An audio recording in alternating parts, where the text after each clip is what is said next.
be in like 3 seconds, probably. Right here. Okay, good. Ladies and gentlemen, I hope that you are enjoying your day, your evening, your night, your wherever it is and where you are listening to this or you're watching this. I hope you're enjoying it because I know that life is short and you only get some random moments to feel beautiful. And I hope you're in the moment because I have a series of moments for you to enjoy. Ladies and gentlemen, allow me to introduce our esteemed guest for today, Sebastián Marincolo, a true Renaissance soul whose journey through the realms of philosophy, linguistics, and the intricacies of the mind has illuminated new paths of understanding.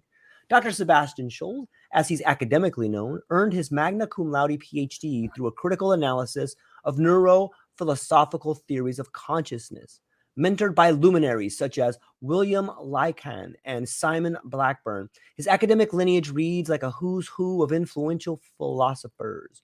What sets Sebastian apart is his unparalleled exploration of the cannabis high. Spanning over 25 years, as a researcher, he delves into the potential of cannabis as an altered state of consciousness, and as a philosopher, he weaves together the threads of personal experience and scholarly insight.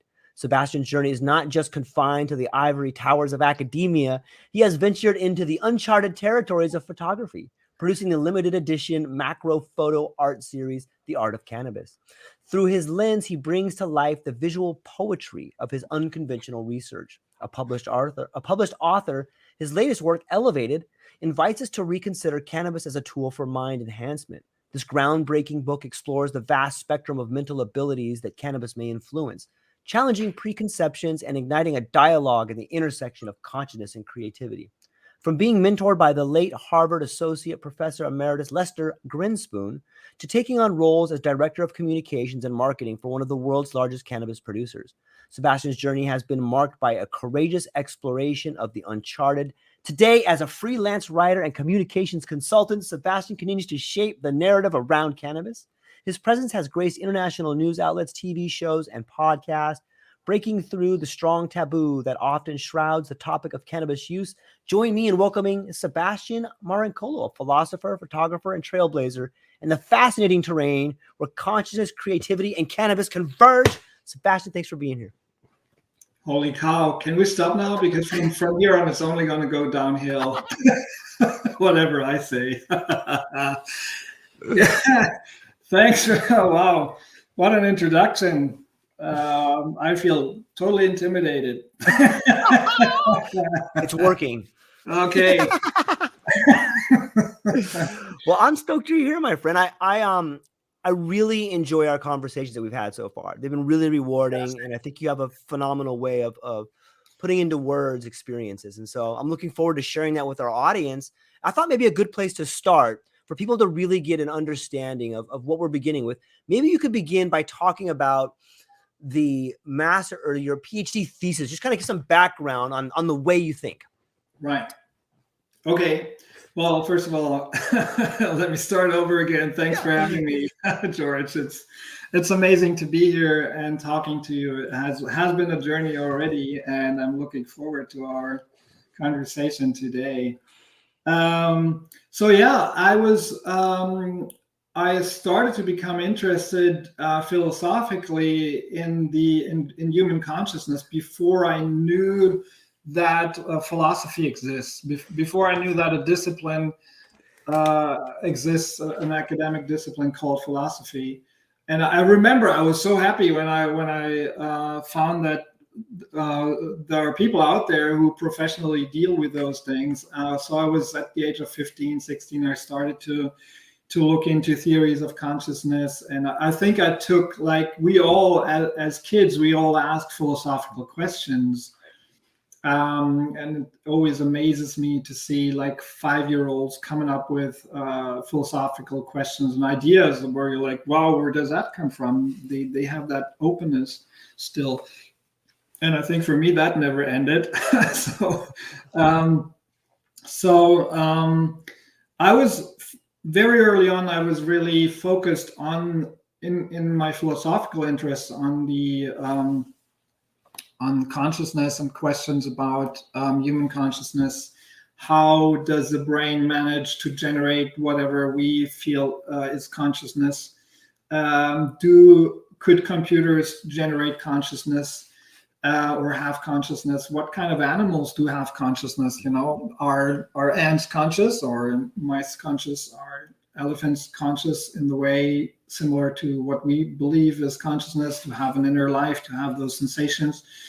So these were the questions that I was after, and my dissertation thesis is dealing with maybe the most radical thesis of our time, which is called eliminative materialism.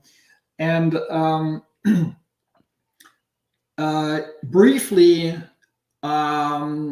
the thesis says that all of our psychological theories today, all of our language that we're using to describe the inner lives and the behavior of other people, when I say Jim loves Mary and therefore he does that, or John believes that Rome is a beautiful city, therefore he wants to travel to it, or all that kind of psychological vocabulary. Some neuroscientists said would have to be replaced by a future language based on the neurosciences, based on what we know about the brain, based on the new models of the brain, so-called connectionist models, because up until the 80s, 90s, or 80s, so we had more computational models of the human mind and how the human mind works, where we talk about sentence crunching, so to say, and where we see the computer model basically installed in our brains. And then people came and said, no, we have to take a closer look at the brain and see how it's actually wired. And we see those neurons being wired together in certain ways and inhibiting each other, et cetera, et cetera. And based on that, they came up with models of the brain and human thinking that were radically different. And they said, okay, we already see that our explanations of how fears, anxiety, sleep, love, all those psychological states we're postulating in our folk psychology, but also in our cognitive psychology, which is built upon the vocabulary of our folk psychology, that all this will go away and be replaced by a materialist. So it will be eliminated and then replaced by a materialist language. And so this is something I discussed. It's a very radical thesis, and I opposed it. I said we don't really have all the reasons to believe that, but it's but I also, in my thesis, I argued that yes, we are going to have a lot of insights coming from the neurosciences and the cognitive sciences, the empirical sciences, material sciences, which will change our mind about how we function, how our mental states can be explained, how behavior works, etc. So, and I think that kind of defined my journey also, because I've always been thinking about where do I get my knowledge? Where do I get my knowledge about the human mind, and then later about altered states of consciousness also? And basically, the insight from there is you have to look in all directions.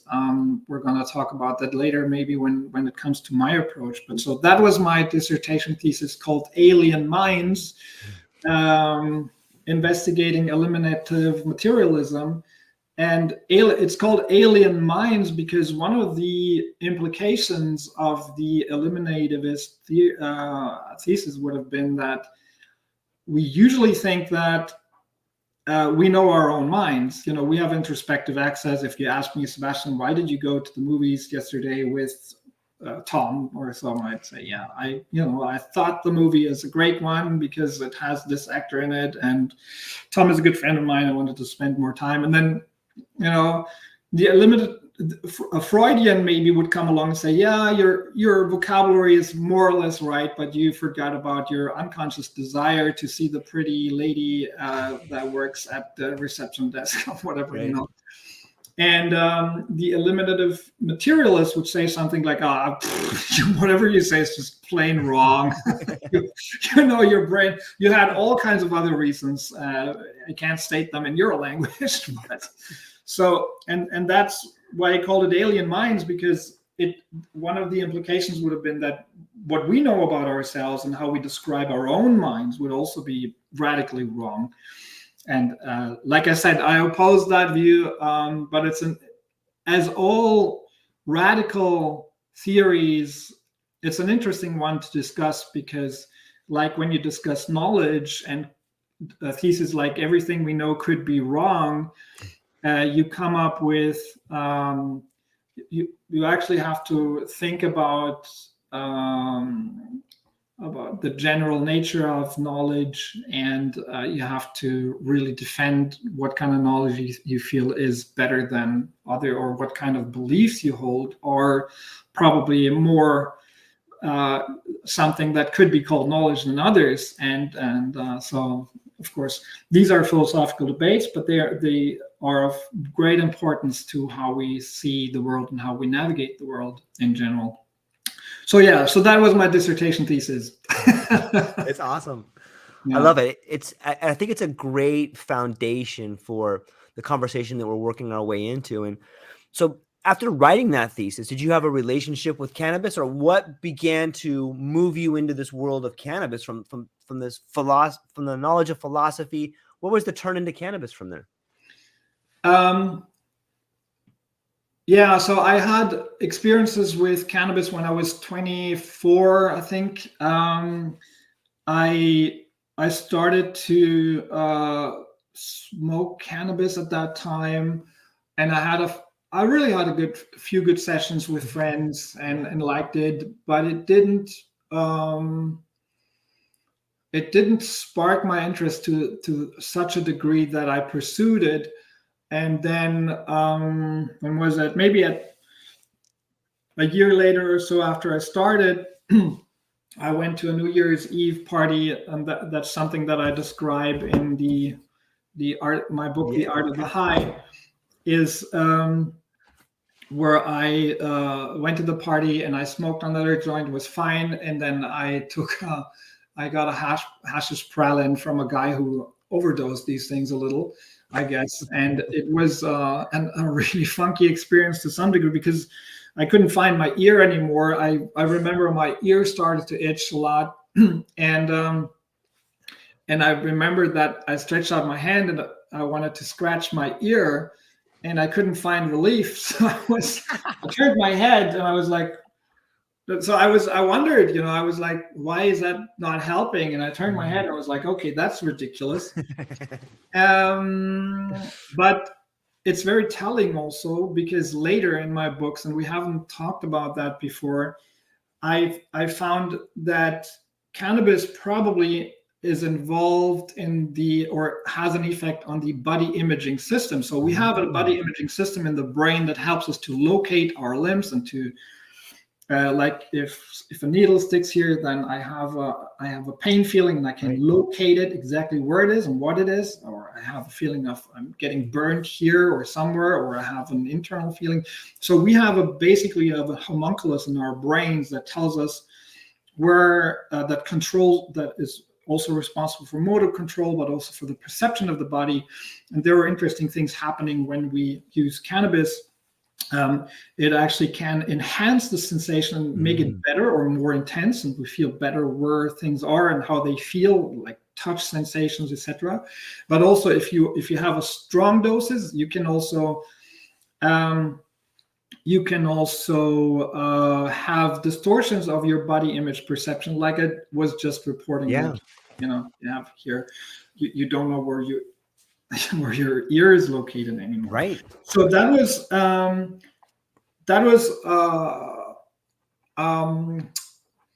a little painful, because when I had, it was funny at first, but then I felt really bad, and I lost orientation, and I went through I was at a party and I was completely I call it fragmented, where you're losing disorientation. You're like, where am I? I remember walking down the stairs and I was like, okay, I'm now at home in front of my parents' house. And then I looked up and I was like, no, I'm in Stuttgart. And then I looked up and so it was a feeling like, when you know that feeling when you go to a different place, maybe in your vacation, and you wake up, and in the first 2 seconds of waking up, you feel like, oh, I'm in.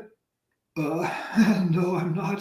Where am I? So for just 2 seconds, you're completely disoriented, and you're like, huh? And I had that all 2 seconds, like, oh, I'm in. Oh no, I'm not. And so that was it was not a nice feeling. It was a really horror trip, and so I didn't use cannabis for a while, and then I came to the States, and everything now that I'm talking about now is hypothetical, of course, because I don't know. That's right. But anyway, so I started I had started to work on my dissertation thesis, and I got all kinds of stipends from Fulbright and other German research institutions to. That was a real blessing to go to the University of North Carolina at Chapel Hill, because it was such a strong philosophy department at the time, especially for my field. I was lucky because the University of Tübingen in Germany had such strong relationships to American universities, and I could actually also choose. So I was there for the second time for a year of research, and I then stayed in an apartment with another philosopher and a toxicologist. And as I usually say, the lowest common denominator between a philosopher and a toxicologist are psychoactive substances. So we started to use cannabis, and we went through similar phases and experienced similar effects. And while I was working on my thesis, I thought that is actually a really interesting way to, which I later called the Alice in Wonderland route to understanding the human mind. So my interest in cannabis and the cannabis high was not only the cannabis high to characterize it as an altered state of mind, but also to look at it, to look at consciousness itself and see what we learn from the enhancements. And I look mostly at the positive potential of the cannabis high, which I think makes my research special, because I was never interested, or to some degree, there are a lot of lessons to be learned from my research about the risks of cannabis also, and the downside, but I was really interested in how cannabis affects higher cognition, moods, etc., and how we can use it as a tool as a positive potential. So that's where I started to think about it, because I had a lot of really great conversations with that brilliant mind, and I can't name him because I'm not sure if in his state he would be fine, and working for the institution he does, he would be fine with being named in this role. Right. But that was a very important phase for me. And then during my dissertation thesis, writing my dissertation thesis and working on it, I thought, okay, this is where I need to go next. I tried to get funds for that, and I completed my dissertation thesis and with great grades, and I had a lot of professors helping me and giving me letters of appraisal. But of course, I mean, at some point, even being the naive philosopher, excited about the positive potential of cannabis that I was and still am, it began to dawn on me that I was about to ruin my academic career. And but then it was a conscious decision. I said, okay, I need to go. Sometimes you just have to do things. Sometimes it's just you know where you have to go. And I knew I had to go down that rabbit hole. And of course, I almost got a scholarship for a German to be part for a year to get a fellowship for a German interdisciplinary research project with artists and business people and scientists who would all work on something connected to the concept of memory, to the subject of memory. And of course, memory is a very interesting subject to pursue. Talk about cannabis.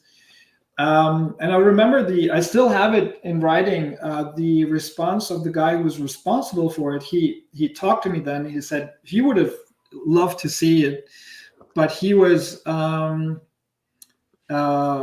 he said the money they get comes from a conservative foundation for the program, and without the backing of the Max Planck, somebody like the Max Planck Institute or so, or without, if he would be the Max Planck Institute, then he would do it, but he can't, he just politically can't do it. That's what he told me, that's what he wrote. Even though he got a letter because he wrote to the Max Planck Institute and they said, do it, it's the right guy.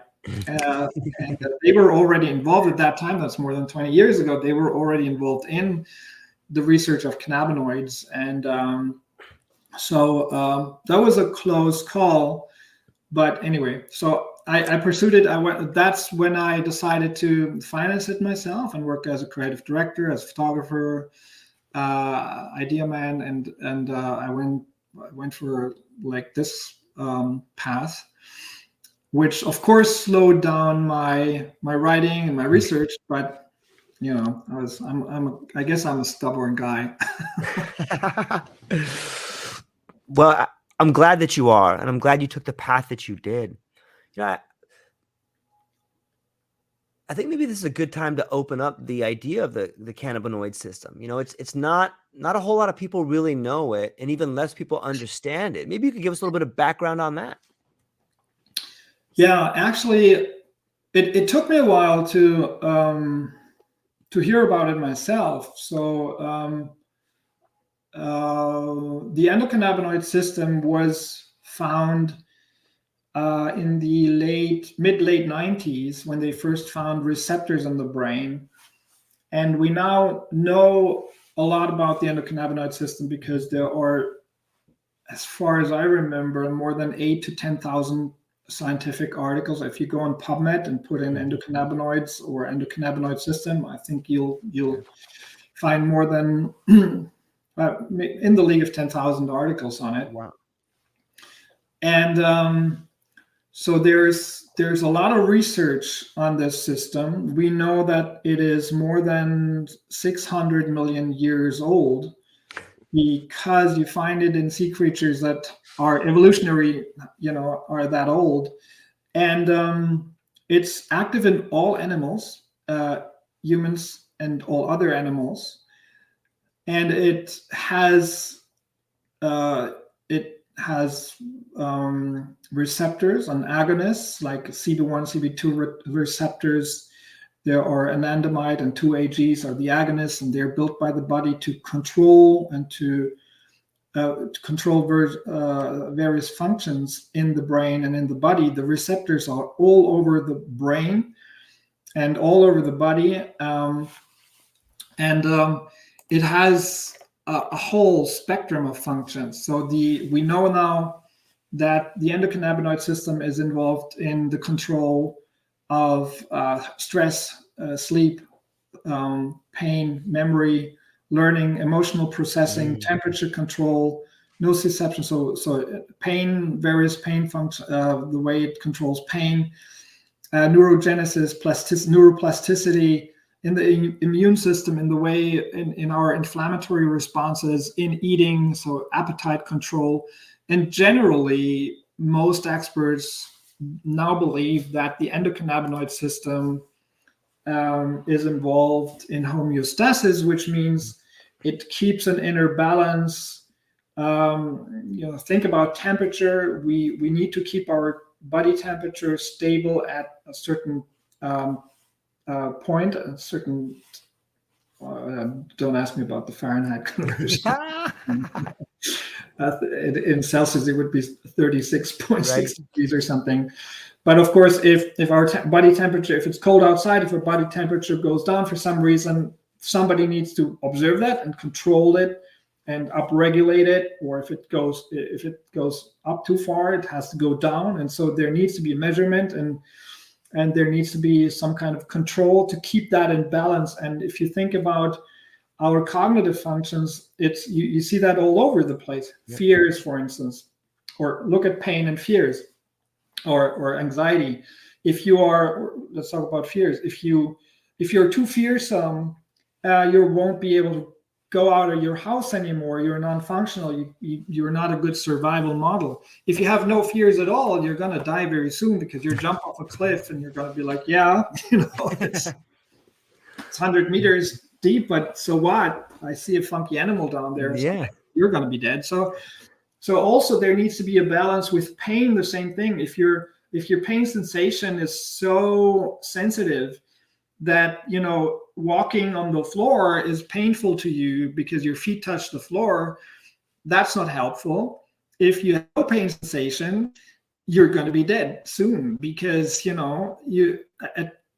one day you're going to have your hand on a hot part of whatever, and it's going to burn off and you die because you don't feel the pain. So also here you need to have a balance. So this is the mind-blowing thing about the endocannabinoid system. And so endo, go back to that, endo means from Greek inner. So again, it has nothing to do with a human or an animal having ever touched or ingested cannabis. Your body and the body of all animals except for insects builds endocannabinoids and endocannabinoid receptors and enzymes to break down some parts of that, etc. So it's a very complicated system, but it biochemically speaking, of course there are all the mechanisms that built up those receptors, etc. But this system is there to control balance in health, mental health, as well as in physiological health, like keeping your temperature, your appetite, etc. And if you look at the whole spectrum, and we're going to come back to a whole spectrum in many aspects of talking about cannabis, it's amazing to see that maybe one of the most, or the most important systems for keeping a healthy balance has been neglected to a degree, because it can be modulated by cannabis. And first of all, it hasn't been found for a long time, and people were not really able to research it. And secondly, we have seen for thousands of years that human cultures have used cannabis, which is the plant that most directly has an effect, because THC and other cannabinoids mimic or are biosimilars to anandamide and 2-AG, etc., or in that case anandamide, and can therefore affect that system, and can therefore also help us to keep a healthy balance if that system is out of balance or dysfunctional in other ways. And it's actually, it's not amazing, but it's actually horrifying to see that humanity has outlawed the plant that helps us, that's very non-toxic, also because THC and other cannabinoids are so non-toxic, because they are similar to something that already runs our mechanisms. Why would that be toxic to the brain? So it's horrifying to see that humans were so stupid in the last 100 years to outlaw a plant that can help us in so many ways. And to just give you one little aspect of that, in Germany, even before we had the medical law, the medical cannabis law, opening the medical market here, that was in 2017. There were only 1,000 patients before 2017 almost exactly 1,000 patients who had managed to get exemptions or to go through the narcotics agency here to be able to either grow cannabis themselves or to get some cannabinoids somehow. And it was a horrible path for it. It was really hard for them to get it, but they got it for more than 50 indications, different kinds of indications, medical indications. So, and now there are even more. So if you look worldwide, it's not only used for chronic pain, but and then you have uses for epilepsy, for sleep, for stress, for what kind of anxiety, and for tic syndromes. If you look worldwide what cannabis is used for, of course, the evidence in some arenas is sparse, in some it's stronger. For instance, when we talk about chronic pain, but the use of it in terms of indications is incredibly broad. You have a whole spectrum of indications for which cannabis is already in use, and in Germany as well as in other countries. And this again reflects the multifunctional nature of the endocannabinoid system. And if you look at that, you're like, how could we be so stupid to outlaw this substance for medical use like so strictly for such a long time? This is an incredible story, and I always feel like here in Germany or in the last years, people have changed their minds maybe a little bit, because especially here in the German middle class, up until very recently, people thought, yeah, history is going like, we're going from the dark ages of dictatorships, and so we're going into democratic ages, and what the governments do is sometimes may not be the best thing, but it's and it's scientifically informed, and therefore if they outlaw something, it must be they must have more or less a reason for it. And now we're seeing in the last years Europe almost collapsing, under forces, right-wing forces. France almost collapsed. England is kind of swimming away under those campaigns that are the populist right-wing campaigns. And Hungary is, drifting away from democratic values. And in Germany, we have right-wing parties coming up to a degree where, we're getting really anxious. So I think people are more open now to the understanding that maybe governments and societies have acted extremely irrationally towards the whole subject. But before I go more into politics, let's stick to the endocannabinoid system. So this is the endocannabinoid system. Let me say one more thing about it. Yeah. Is something that you need to always tell people in the medical realm, sadly, because most doctors, even the younger generation of doctors, they haven't been informed about this. This is not something they teach at universities. I mean, they've started now, but it's still not. Most universities still don't have a strong.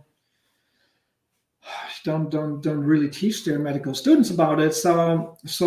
I know that because as a communications and marketing director for one of the biggest companies, or the biggest company producing cannabis in the world, in Germany, I had to sit down with doctors and talk to them. I went to the conferences and they had no clue. They were just like, what are endocannabinoids? And so this is something which is not like in its infancy. People, like I said, there are 8,000-10,000 articles. We know a lot about how the endocannabinoid system works. I mean, there's still a whole universe to be found out about it and how it interacts with other body signaling, with other biochemically signaling mechanisms. But there's a lot already that we know. But there's a huge lag in education when it comes to the medical world. And of course, it plays a big role for my research also, because, you can see how some of the endocannabinoid research to some degree confirms the reports of people about what they perceive in how cannabis and high THC cannabis affects their mental states, their cognitive abilities, etc. It's really well said. It's a great background that you've painted, and I think it paves the way for this next question, which is, in the beginning of our conversation, you spoke about the body imagery system. And if we look at cannabis as a way in which we can achieve higher cognitive function, might it be that under the right circumstances and the right particular use of cannabis, that we can gain hold and thoroughly understand that body imaging system, allowing us to have a higher understanding of what is possible, and in some ways changing the way we model reality with that? Yeah, absolutely. I believe that if we look at the endocannabinoid system and look more closely to how it may be involved in various functions, and I think we know about some like thermoregulation, but only punctual things come up there as far as I can see. But we know that it's involved, but I think we don't know the full degree and how it's functionally involved in the body imaging system, body representational system. Scientifically, we can learn a lot. We not only in that aspect, and many other aspects, we can learn from the endocannabinoid system about the cognitive architecture of various cognitive abilities, but also like when it comes to representing the body and controlling the body. This is a huge area where we're going to make scientific progress. Personally, I think it's interesting also only looking at the body imaging system, and there are many reports from people who say that, they drink, and that when you're high and you sip on water, cold water, and you feel like it's going down your throat, and you feel like, whoa, water is life, and you feel your body, and you feel how it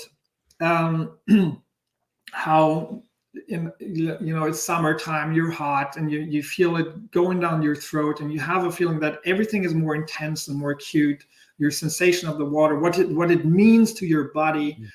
And very often I believe this is something that is very characteristic of the cannabis high, is that it takes you back into your body, which is a very important function. Like we all live in the virtual world. Right now, when I'm talking to you, I'm living in a virtual world, looking at a screen and subconsciously controlling my body to sit not still. I can never sit still. Me neither. But I'm not running around. Probably my body would want to run around now, at least when I was younger. And so we're all in a way, we're all in a paralysis. And very often when we get high, and you probably know what I'm talking about. When we get high, we feel like, oh my God, suddenly we feel that stiffness in our neck, and we feel like, and it's very strong, and we're like, gosh, I've been sitting in front of a computer for days now, and I need to stretch. I just need to go outside, and I need to breathe, and I need to do my yoga, and I need to stretch. So cannabis can take you back into your body because you have that redirection of attention often. And it also depends on the variety. Sometimes this is stronger, sometimes it's less strong. This is another interesting story to talk about.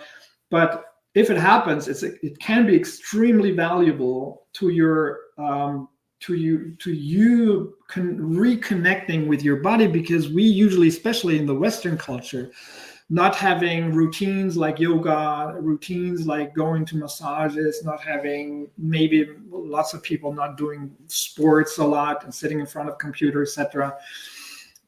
It really can take you back to your body and to understand how it affects your mind also, and to understand how you're feeling, basically, And so personally, looking into how cannabis affects your body imaging system, and how it can affect your life by highs. It's really interesting. It's already there. That's a treasure.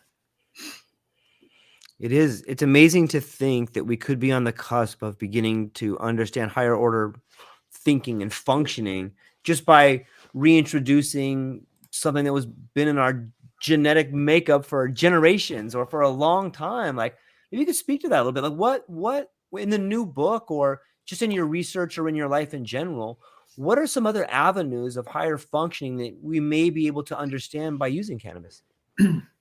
Yeah, so this is the big theme in my work has always been the huge spectrum of effects cannabis has on cognitive functions.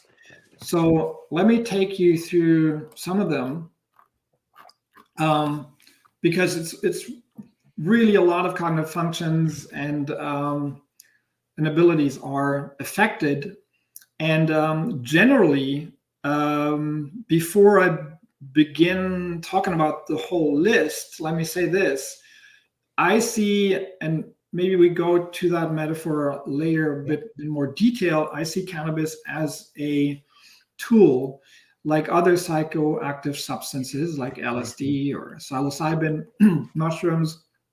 And if we take the tool metaphor seriously, we need to understand that we have to have an understanding of the tool. We need to learn how to use the tool. So I'm describing the positive potential of the cannabis high, and that is a potential. So it doesn't mean that necessarily you smoke a joint, you're going to have all the positive effects that I'm describing. You need to understand dosing. You need to understand how you use cannabis. Do you use it in a joint? Do you use it in a vaporizer? Do you ingest it? In what dose and what environment? So you need to be able to think about set and setting. So what is your mindset? What is the setting? What is your context? Or with what kind of group are you? Where are you, etc. And if you are able to manage those conditions, and to if you better understand the art of the high. Mm-hmm. Oops, there it is. Then you're going to be better at minimizing the risks and the dangers, and there are dangers and risks, and you're going to be able to perceive or to experience certain enhancements, as my friend and mentor Lester also called them. Let me say something. Another thing before I talk about the list, because when we talk about cognitive enhancements, I think that we usually stick to a paradigm that is wrong in that, or that I feel is too narrow. Many people, when they think about or when they talk about nootropics, as they call them, or cognitive enhancers, they feel like the paradigm are maybe amphetamines or caffeine, like substances that help us to stay awake, maybe for a longer time. So those substances that help or helped the soldiers in the Second World War, they were really interested in nootropics to stay awake for a long time. And that is not what I'm talking about when I talk about cognitive enhancers. Well, that could be one type of enhancement, that you stay awake for a longer time, or that you concentrate better for a short time or for a longer time. But with cannabis, you have all kinds of enhancements, or you can get all kinds of enhancements that are not typically this, and also with LSD or other substances, depending on the dose also. So this is a very important point, because if you take that seriously, look at, for instance, the altered state of sleep. When I'm sleeping, my ability to imagine things and to visualize things is extremely enhanced. So I'm dreaming and I'm seeing maybe myself hanging off a cliff in all detail with, or as a painter, I'm dreaming and I dream up an image that I may be able to paint the next day because I remember visual details of the dream. So that's an enhancement, but we wouldn't usually call dream an enhanced state of, or a cognitive enhancement. So I'd say we need to be a bit more open to the idea of substances altering our consciousness and bringing us states of consciousness that bring enhancements, that enrich our experience in our lives, but are not typically cognitive enhancers in the sense that an amphetamine is an enhancer. Having said that, let's look at what happens during a high. And so one of the most basic things I think is happening is the hyperfocus of attention. So when you're high, your attention becomes more focused. And a lot of people, I remember talking to a lot of people, like, for instance, Joe Dolce, the author of Brave New Weed, an amazing book, by the way, great guy. And when I talked to him the first time about this, he also has a podcast, Brave New Weed podcast. And he was like, I'm not sure about this. And the hyperfocus of attention. So I always introduce two notions: A, selective attention, and B, sustained attention. These are two notions from cognitive psychology. So very often when we are high, we have this kind of selective attention where we are selectively able, but then we have something that I call, also in my book, The Art of the High, that I would call jumpy focus. So I'm focused, let's say I'm focused on something that I watch on television. I'm totally hyper-focused on that. But then I become hungry and I'm like, okay, then I switch, I go and eat some. I'm totally focused on what I'm eating, but then I listen to music and my focus switches. So to whatever, I'm listening to a great new indie song, whatever, and then I'm listening to the music. I'm focused on the music. So I have a jumpy. I could have, or also in a conversation, I could have a jumpy focus, which is my focus is not sustained on one thing, but it's always selectively focused, even though it's jumpy. So there are means and methods to avoid that by not using cannabis that has been degraded for such a long time, etc. That probably the CBN and other substances, we don't know for sure. But if you use aged cannabis, I think that is what's happening a lot, is that you become jumpy and that your memory becomes fragmented, short-term memory. So it's not going to stay there. I'm just talking about the temporary effects, right? So there are ways, if you understand the art of the high better, to become really elevated and to become focused and also selectively focused, and to have a better focus of attention. With this focus of attention comes the intensification of experience. Probably this is something that most people know who get high also, is that you eat chocolate with mango sauce and you're like, okay, this is God. Whatever. I'm the mango sauce. You know that. And another thing that my friend Jason Silva also always points out, rightfully so, is the feeling of awe, which is really important also, because you get high and you kiss somebody, your wife in my case, and you feel like, whoa, this feels like the first kiss. You start to marvel and to awe at the sensation because it feels so fresh. The freshness of experience comes back to you.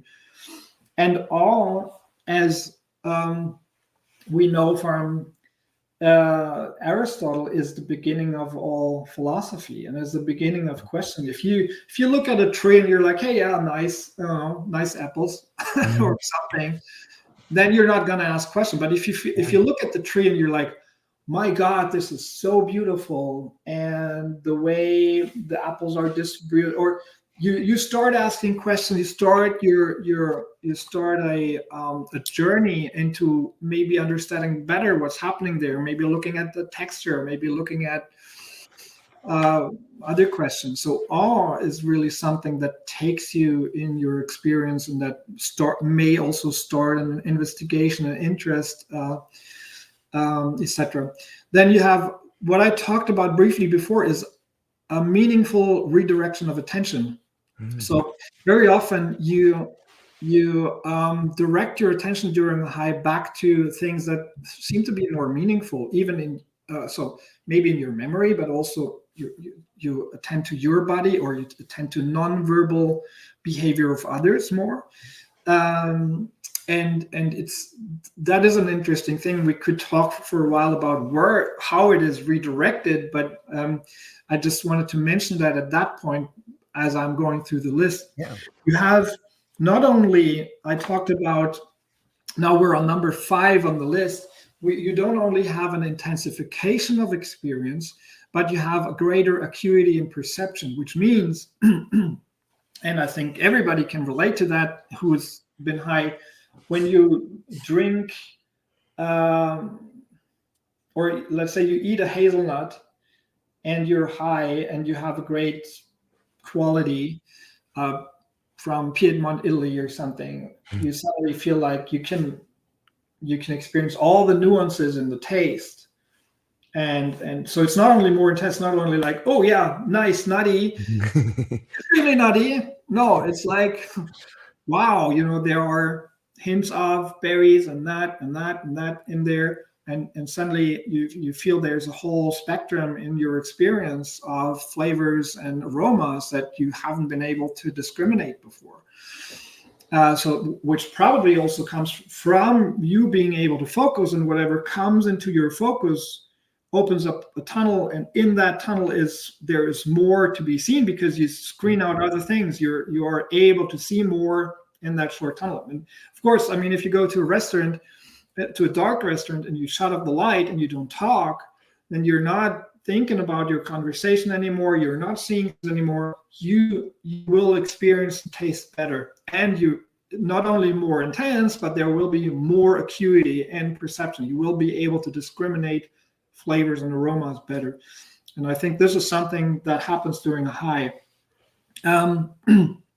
There's an interesting phenomenon during the high, which you have more strongly during LSD trips or other psychedelic experiences, which is synesthetic experiences, where you, for instance, if you're strongly high, I had that you're listening to sounds and you see, I could actually visually trip on, and there are some, probably it depends also on the varieties of cannabis, where you get visual, so to say, and you have something like a mental trip, a visual trip.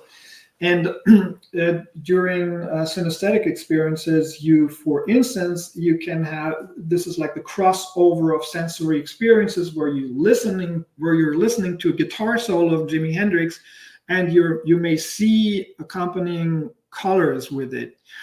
Now, the full-fledged synesthesia, usually we know more from substances like LSD, but I argue in my books, and I started to argue that in my first book, High Insights on Marijuana, that synesthesia, even if it's not full-fledged during a high on a moderate doses or even lower doses, might be responsible for an enhancement of creativity and for some effects we see in cognition. But I'm not gonna go into that right now. Let's go to number 7, which is really interesting, is also something that you see in psychedelics, which is enhanced episodic memory retrieval. Episodic memory, as opposed to semantic memory, here, because this is very pronounced. Semantic memory is what you call like your memory of facts, like that Napoleon was a French, not king. General? Huh? General? Yeah, let's call him a general. Right. Yeah, my English is kind of anyway. Yeah, you remember that Napoleon was something. But you don't. But the episodic memory is something different. An episode in your life, and this is something that many people describe who are on LSD or who have been on LSD or psilocybin mushrooms, that they remember episodes in their lives as if they would relive it. Mm-hmm. So, and this is a really important effect for all kinds of other effects I'm going to talk about soon, because it's so useful for you think about traumatic experiences, but also think about, for instance, empathic understanding. If you tell me now, for instance, you're going through a breakup with your wife or partner, and for me, let's say my last breakup was 20 years ago, and I kind of cannot really remember how I felt back then, I'm not going to be able to empathically follow you right down that, to a full degree, because I'm going to be like, yeah, I cannot get over it. Yeah. But if I feel like, oh God, I remember how I felt after my breakup, and I lost 5 kilos in the first weeks, and then I went through this and that, then I'm going to be able to empathically connect with you better. And we always have to rely on our memory to some degree to empathically connect with others, to be able to, oh yeah, I was in a similar situation maybe, and then you are better to deeply understand what others feel like, because you have to search and look for situations that may have been similar to that. So that's the enhanced episodic memory retrieval. Another thing which is very often underrated is intensified imagination. Mm-hmm. If I say that, everybody's like, yeah, okay, I know what you mean. So you're high and you are better able to imagine. We usually stick to the paradigm of visual imagination, but it could also be auditory, or it could be tactile, or it could be gustatory, which means that you, for instance, for a chef, he might sit down during high and think, okay, what could it be like to combine a peanut with an avocado and this kind of whatever rum, and he'd be like, oh no, that would taste horrible. That is gustatory imagination, and maybe he comes up with something, not even trying it, but generating an idea, because his gustatory imagination is enhanced. So he's like, hey, hell yeah, this might be something. I have to exchange this for that, and then it's going to work.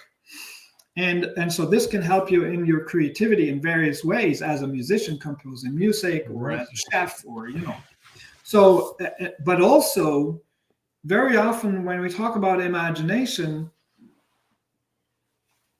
we think of, that's kind of useful for creative people.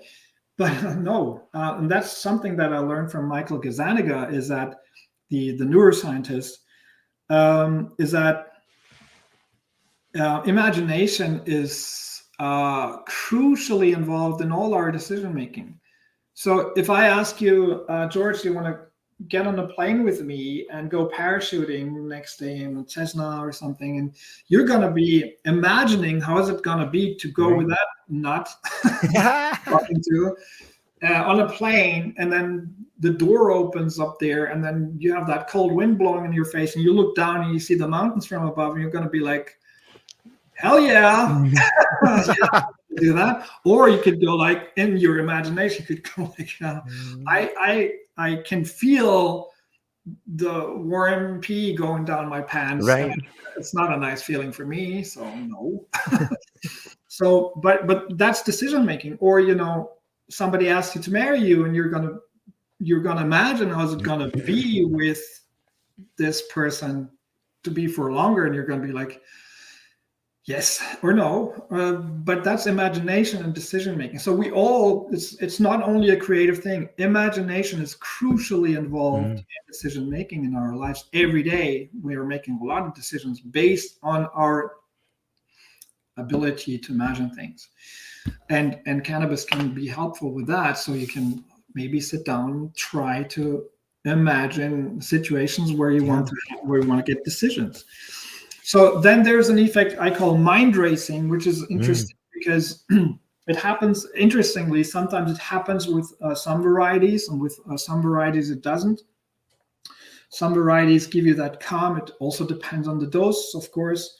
And sometimes you feel like it's a very calm high. You're extremely clear, you're focused, you're creative, but you're calm. It's not like, and sometimes you feel like you're going so fast, like a speed train. Your mind is racing, so it's hard for you even to run after that train of thought, or you feel like you just fell off your train of thoughts and you're losing your thread. Then you have so that's also something you can control with dosing and with being in the right mood, and also with choosing the right variety for you. Then you have distortion of time perception. We all know that. You have an enhanced pattern recognition. Again, pattern recognition, like imagination, we usually think of pattern recognition. We take the visual paradigm. Oh yeah, I can see, the checkers on the board better. But it's think about patterns also, and the role of pattern recognition in empathic understanding. You see somebody walking down the street, maybe even from behind, and you pick up a pattern. He's moving slowly, his head is hanging a little, and you're like, that guy is sad or depressed, so that's pattern recognition too. So the enhancement of pattern recognition is something incredibly valuable for our understanding. All of our thinking is based on pattern recognition, and the exact effects on cannabis and other substances on pattern recognition are really interesting to look at.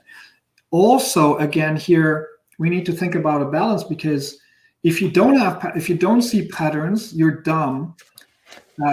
Seriously, I mean, if you don't see any patterns around you, right, you're going to be unable to deal with your environment. If you see too many patterns, then you project patterns onto things that don't exist. You may be like, they're all watching me or observing me. They kind of looked at me. Maybe you overinterpret patterns. So also there needs to be a healthy balance.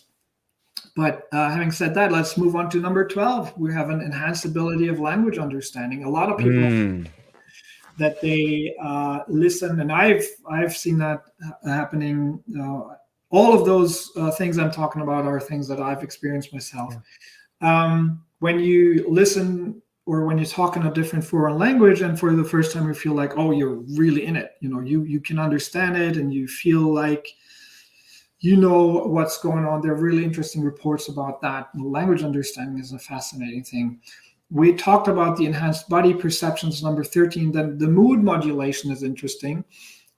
Usually we think of cannabis as helping us, as being something like helping us to be euphoric or happy. And that's why also one of the reasons why we call it high.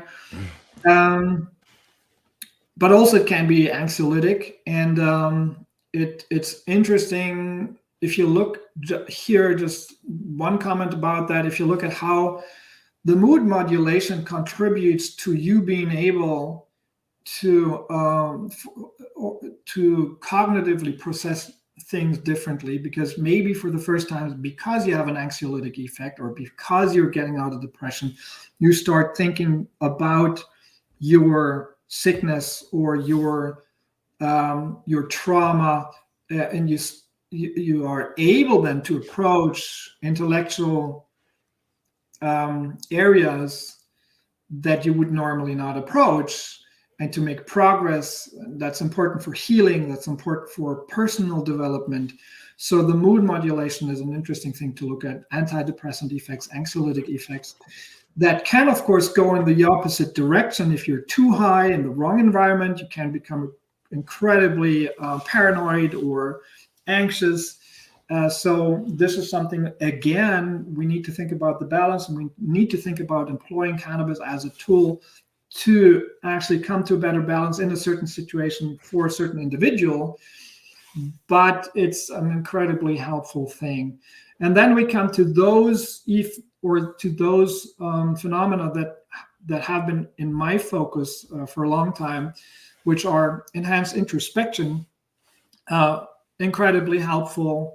I also call it, because introspection in philosophy is usually more restricted to only states like pain or so, but I call it also reflective contemplation, when we're being able during high to reflect better on who we are and what we do, what are our patterns in life, and how should we maybe break patterns in life, which is also incredibly valuable for personal development. Then we have enhanced empathic understanding, one of the most interesting topics during high, not only restricted to cannabis, we see that with other substances called empathogens, but that's something that is very close to that I feel like we should talk about more. For instance, cannabis as a medicine for autistic children or people on the autistic spectrum. And enhanced sexual experiences, extremely important. Enhanced creativity, which is something that I have, I think, really, I have a new chapter on creativity in my Elevated Cannabis as a Tool for Mind Enhancement, where I go deeper into how I believe cannabis can affect your creativity and how you can use cannabis as a tool. Always keep in mind again that I believe that it's not a contradiction that some people come back from using cannabis and say, oh, that didn't help me. That actually interfered with my creative output because I was on stage trying to play a solo on the trumpet and I lost my temporal orientation, or, because of the slowdown of time, etc. So you need to learn things, but then to be able to use cannabis for creativity. But I think the creativity is a really interesting thing to talk about, and I have a very long chapter in Elevated on it. Then spontaneous insights is something that is very close to the subject of creativity, but not the same, because I think insights are something more intellectual that happen to you, where you have insights into subject that give you, because you might have creative push painting using some different colors without having an insight on the conscious level of being like, yeah, I do this because, but insights are more something, a different phenomenon. That was the first phenomenon I actually looked at. Spontaneous insights, as in what you have when you have an aha experience. How do these happen? And how can cannabis or some other substances help with those insights? And how is it true that you actually can have deep insights during a high? And I say, yes, it is true. And then the last point I'd like to mention is mental healing, which is also something that is, of course, an incredibly interesting topic to look at. So I know, a long list, but it's important to me to go through that, because and to talk about it briefly, because many people sit on the stereotype that cannabis gives you that dazed and confused happy high.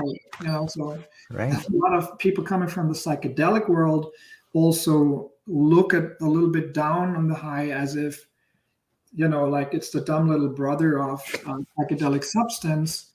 But I believe there is something to it, because if you use what's coming off the black market, or has been coming off the black market a lot, which was degraded cannabis in a bad shape, bad condition, used in a bad way, used only for the purpose of fragmenting your mind, de-stressing, forgetting about things, staying in the moment, but being not really functional, which also helps you forgetting about things, then yes, then this is a dazed and confused use, which might be fun sometimes, but which is not what I'm talking about, which is a clear functional high that you can achieve when you know what you're doing.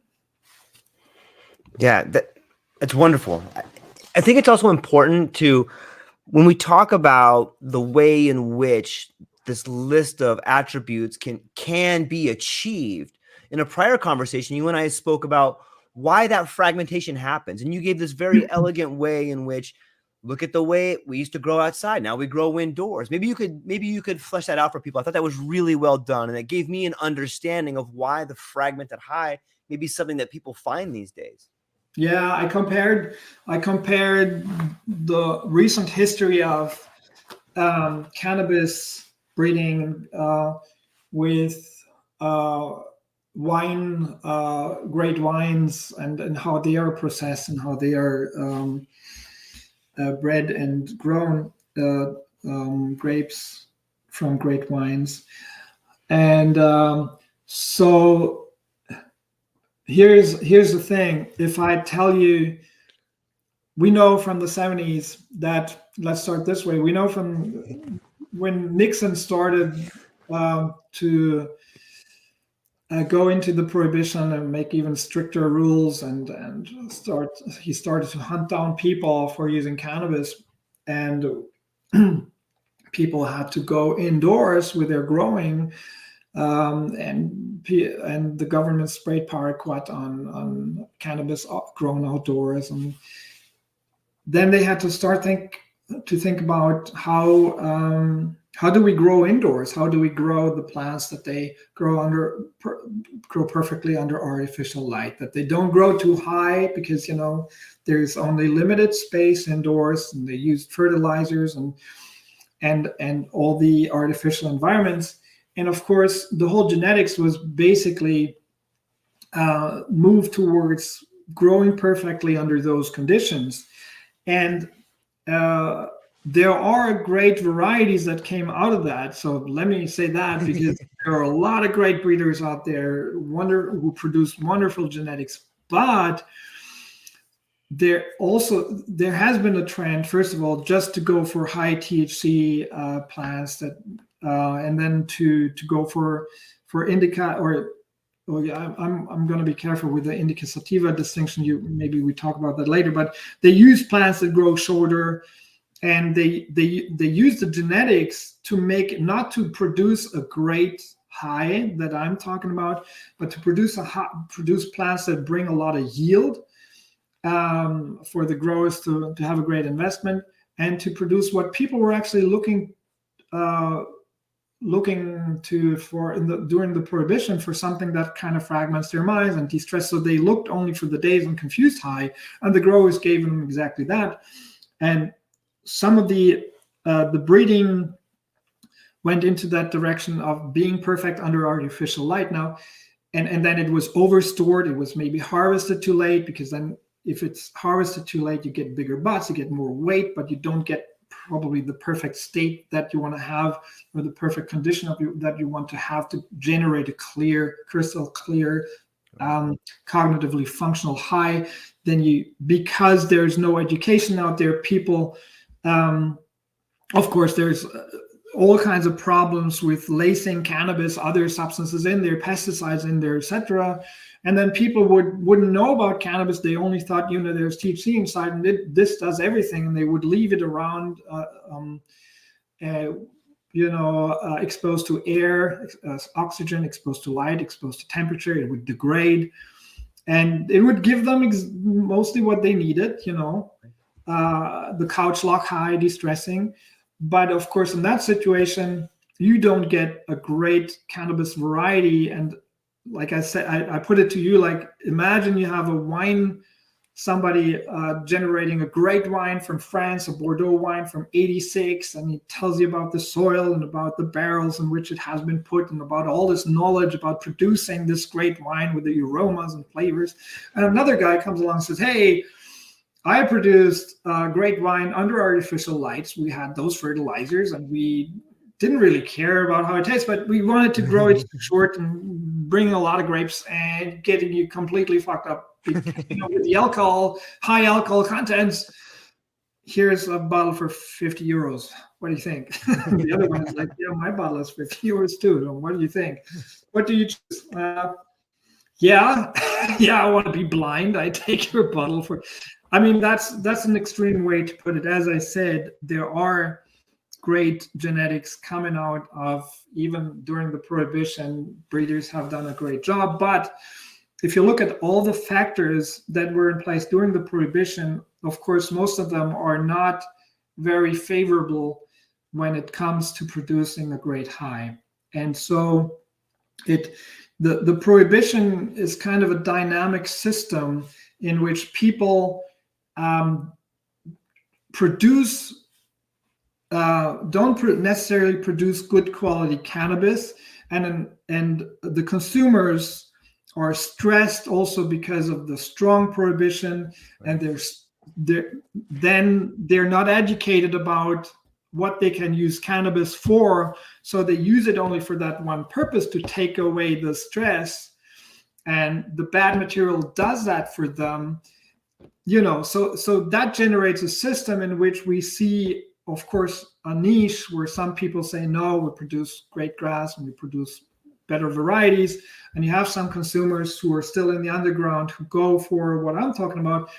But I think the majority of people went to, because of the prohibition, they went to a kind of use or abuse of cannabis, which is very narrowed down to using it for sleep or de-stressing, which can still be helpful. I'm not saying this is all bad, but it's certainly not the full potential of the plant.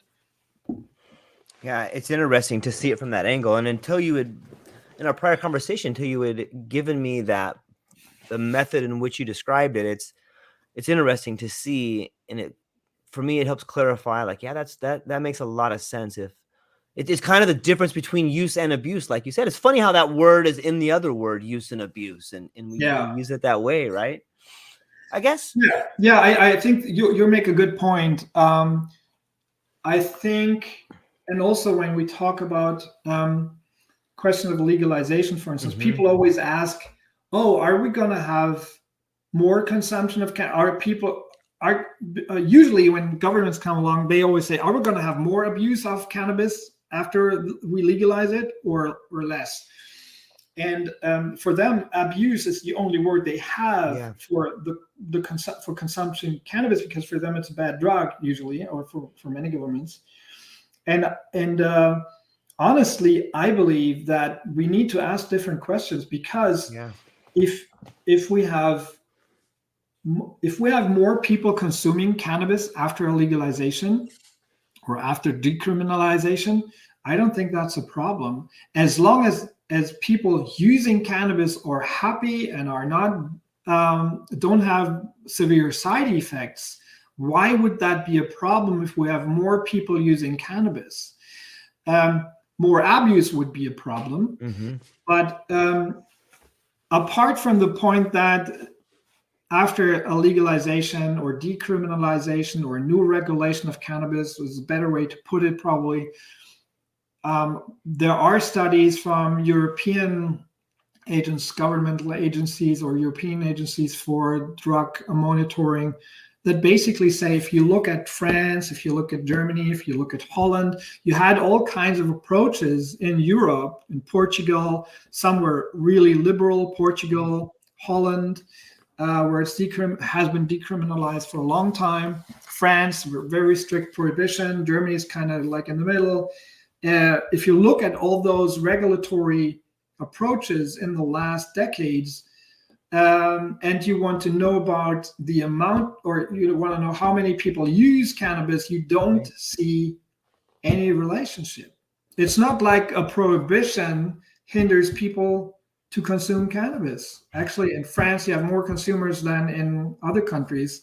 I'm not sure if it's more than in Holland even, but in Holland is not like at the top level of consumers, somewhere below. So yeah, we know that a legalization or allowed adult use, responsible use for adults, we know once that goes out, doesn't necessarily lead to more people consuming cannabis. But like I said, the more interesting question is, how do we avoid abuse? And there is abuse. There is abuse of cannabis and other substances.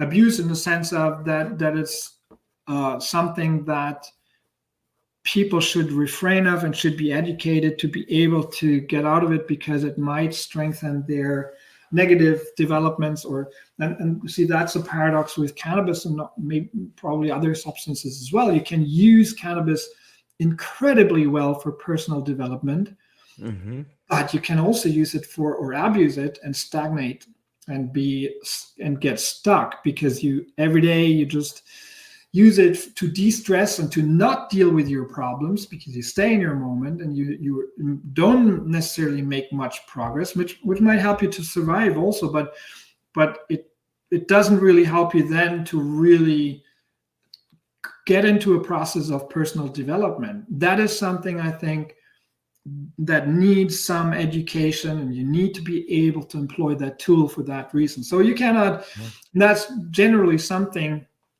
I'm saying, you cannot just drop a psychedelic substance or a psychoactive substance like cannabis on some people and think it's going to necessarily help them. Probably, yeah, some people where they are will be helped, and it will be helpful to of course, I'm for decriminalization and for fully making psychoactive substances available to people in a regulated field. But we need education around it, and people need to learn how to use those substances as tools to make the best of it and to avoid risks. That's so fascinating to me. Like, as you're talking about that, the relationship between linguistics, ideas, use and abuse, and what's culturally sanctioned. Like, you're not even allowed to really think about it in a positive way. If it's a criminal act, you're not even given the mental framework to think about how it could benefit the way you think. You're only allowed to be couch locked. You're only allowed to think about it in a negative connotation. That's kind of mind blowing to think about. Of course, it's going to have a stigma. Of course, it's not going to be thought about as higher cognition. You're not allowed to think like that. That's so crazy. Yeah, and think about, I mean, this is a general point about, especially the United States, where discussions have been shaped by think tanks and that's a great lesson to learn from George Lakoff, the great American linguist George Lakoff, who mainly also worked about metaphors, that we underestimate, especially the ultra right-winged think tanks, because they manage to shape discussions in a way, metaphorically, to basically install their worldview. And one of his, best examples, I think, is the notion tax relief, which came out of the Bush administration. So they started to talk about that they would give tax relief to people, and the Democrats, he said, swallowed the bait and talked about how they cannot give tax relief to people to that extent, or to business people, etc. And he said, well, you made a crucial mistake, because the notion tax relief has a worldview installed in it, which is that taxes are basically are hurting you, are an injury. And that injury needs to be relieved. You need to have a doctor to give you relief from that injury. Now, the worldview from those who think we need some taxes, maybe you shouldn't go down with the taxes that much, should be that taxes are a good investment in your future, because you give your taxes for the state to give you health insurance and to give you roads and to give you infrastructure and other things back. So that's an investment in your future. It's not something you give because somebody wants to hurt you. It's not like the government just does it out of being badass and wanting to have your money and then, run away with it.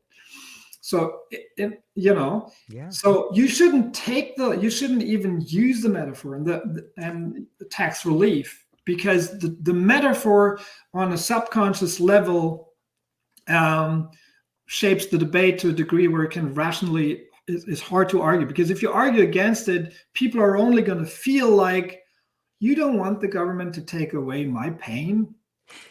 That's bad. So, and the same is with the war on drugs. The war on drugs is one of the strongest metaphors on the field, which is crucially wrong. There has never been a war on drugs.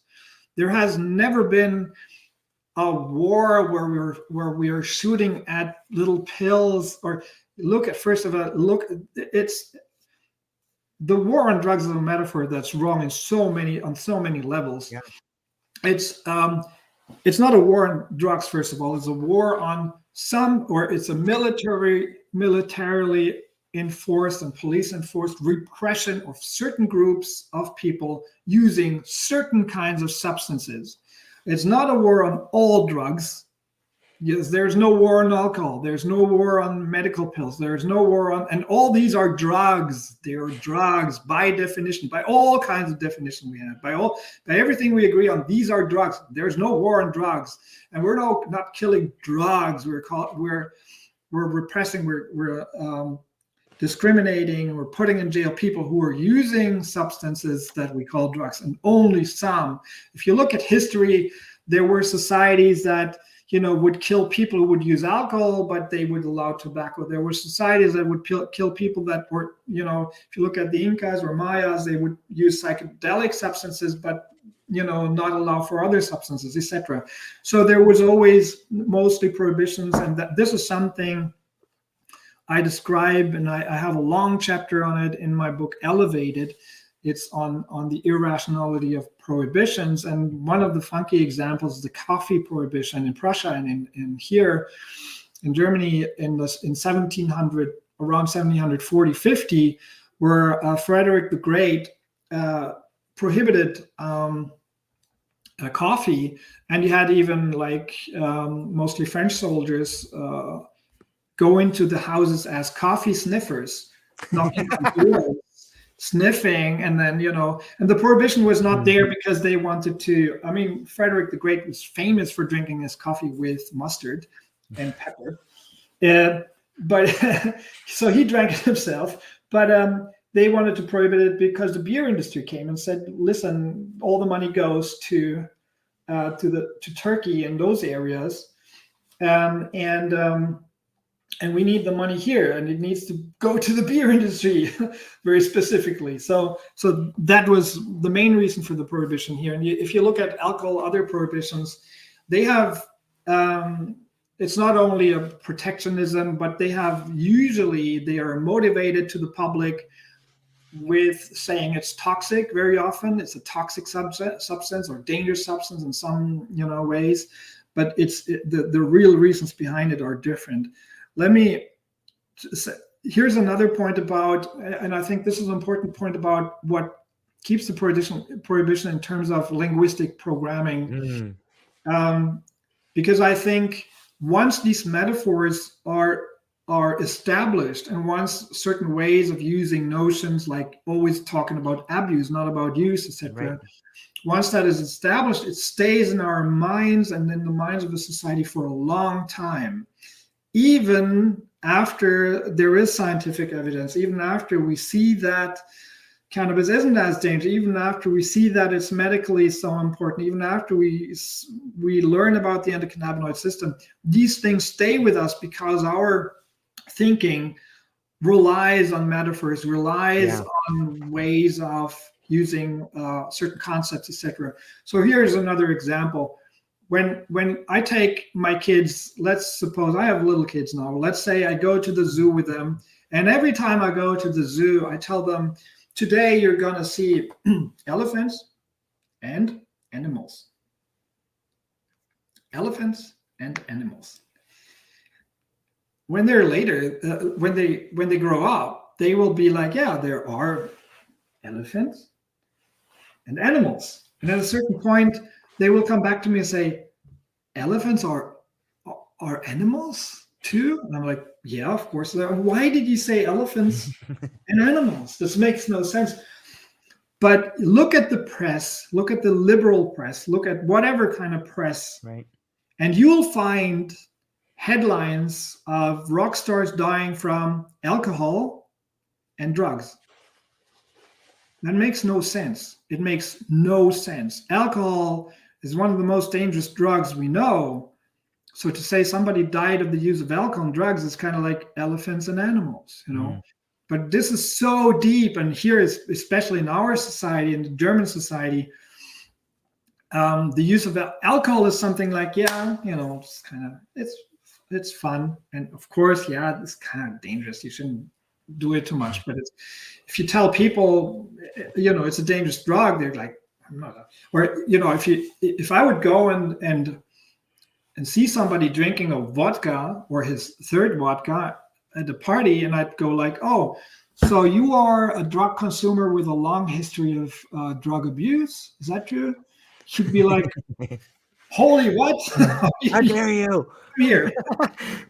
Come here. Are you looking at me? You know. So, you know, this is mentally, these are things that are very strongly active in our minds, and they keep the prohibition also, and they keep fears in the minds of people that uphold the prohibition. So we need to think about our language and our imagery, which is why, and also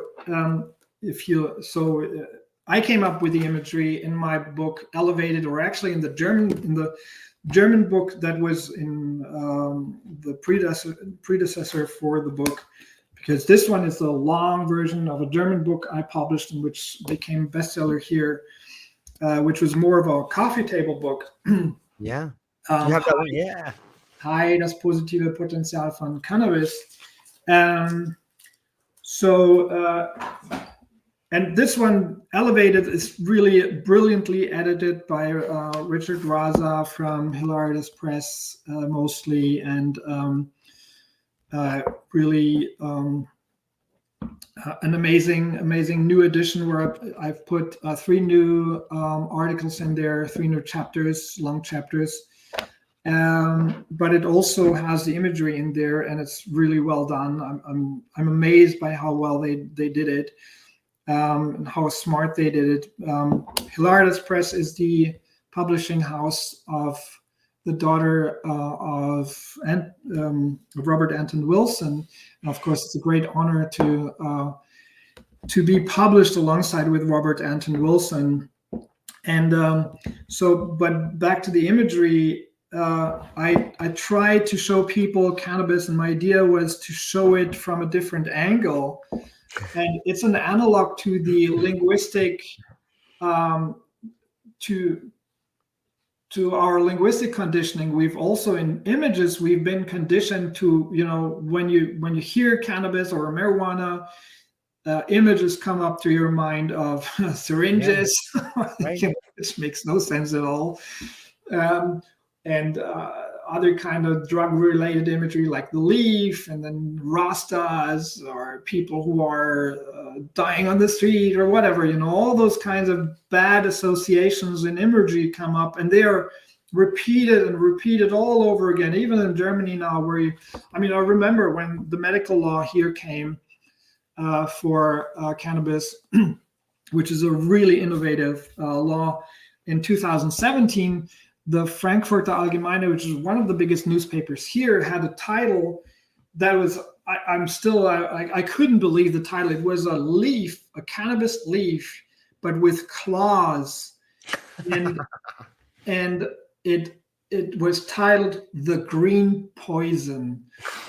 And wow. You know, and that's a mainstream, it's a conservative, but it's a mainstream newspaper. And they had then they had like 7 or 3, 4 articles in there. And some of them were very liberal about it, you know, about being that cannabis. So you could see that they're fighting within their, you know, the crowd, within the group of editors. There's a little fight, but the guy who was going out with that image was guy 1 probably.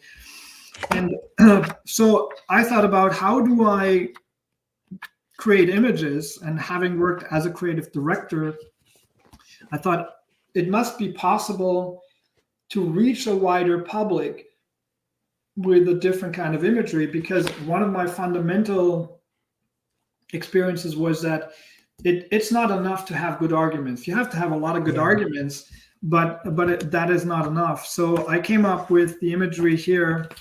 For instance, I show you some. Or don't you like my photos? Yeah, I love them, man. Put them up. I think people would love them. That book is phenomenal, man. I just make you wait. So, for instance, this one, cannabis seed, and I wanted to. So it's an art series, and the big photos are they're large framed and with certain backgrounds with certain macro technique that gives you a different type of imagery. But I wanted to go back to the plant and focus on the plant. And then you have a second type of seed where you that instantly makes you look at the beauty of the plant. But seeing the series, seeing those two seeds, you already understand, oh, there are different genetics, looking at the morphology of the seeds and the structures they show and the colors that you see. Oops, there might be a different high coming out of that one. Mm-hmm. And so you have, this is how it grows, my little Sputnik. And then you have the little duckling. That was in 2012, by the way.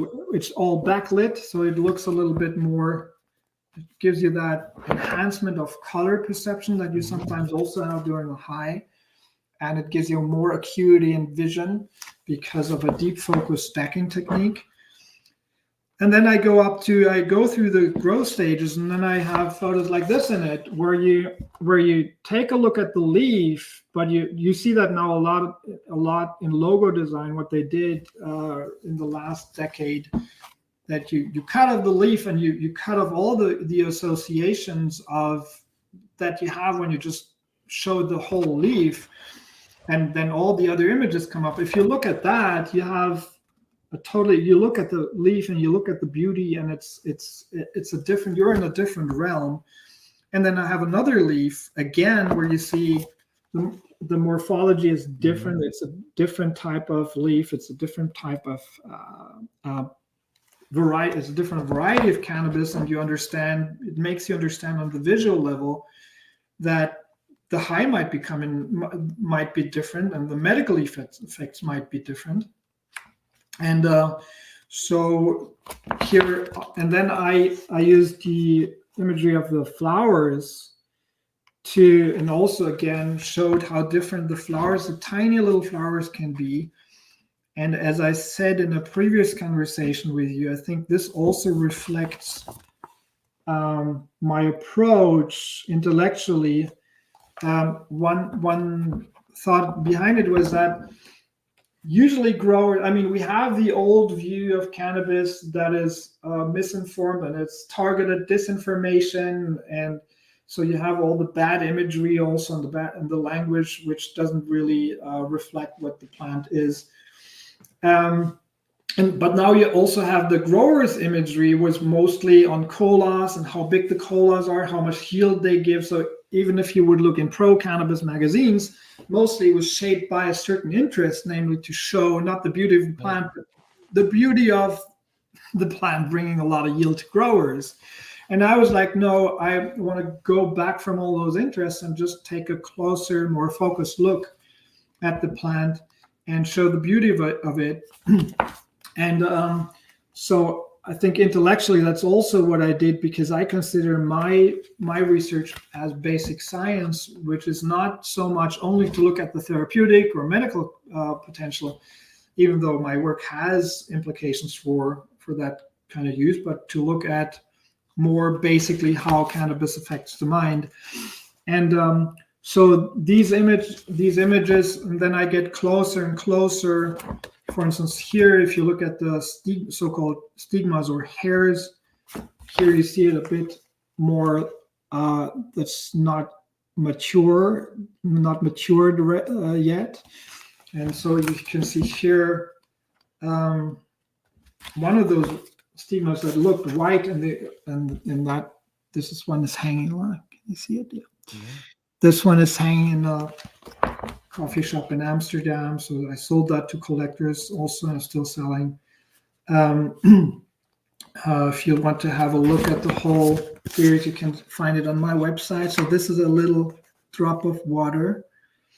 So I wanted to open up the minds of people to take a look back at the plant. You learn a lot from the images. Also here, the trichomes where cannabis builds its chemicals, its cannabinoids and terpenes, etc. So I wanted to give people a fresh look on the plant, and it helps me also to make them understand how different varieties can affect the mind differently, and to see it how the trichomes turn brown and how the stigmas turn brown, to see it when questions like when do you need to harvest to generate, what kind of chemicals do you get when the plant turns its when the chemicals in the plant change. And so like these images help me also to explain a lot about the cannabis high and how it can be different depending on various aspects of harvesting the plant and storing the plant, and etc. I think it blows my mind to see the images in that book, and then the other book that you published as well. And when I think about those images and what we can learn from them, the way the plant is growing, and then we can say, wow, it's interesting how those particular structures grow the terpenes and stuff like that. And then we take that in conjunction with what you said about metaphors. It makes me start thinking about how psychedelics and cannabis have this way of showing us the relationship between visual adaptability and semantic flexibility. And like that, you can fundamentally change the way you model reality with that. A lot of in the US, there's this famous picture, and you've probably seen them in Germany and around the world. It looks like a duck, or it looks like a bunny. It looks like an old woman, or it looks like a young woman. Like that is something that I think cannabis and psychedelics allow us to flip between. And some people, you can only see one thing, but once you see both things, it's like you can see from different perspectives. And in some ways, I think that is what cannabis and psychedelics are doing to our brain, is it allowing us to rise above the conditioning, to rise above the abuse and use, to get away and use metaphors in a way in which they help us see the world instead of narrowing our worldview. What do you think?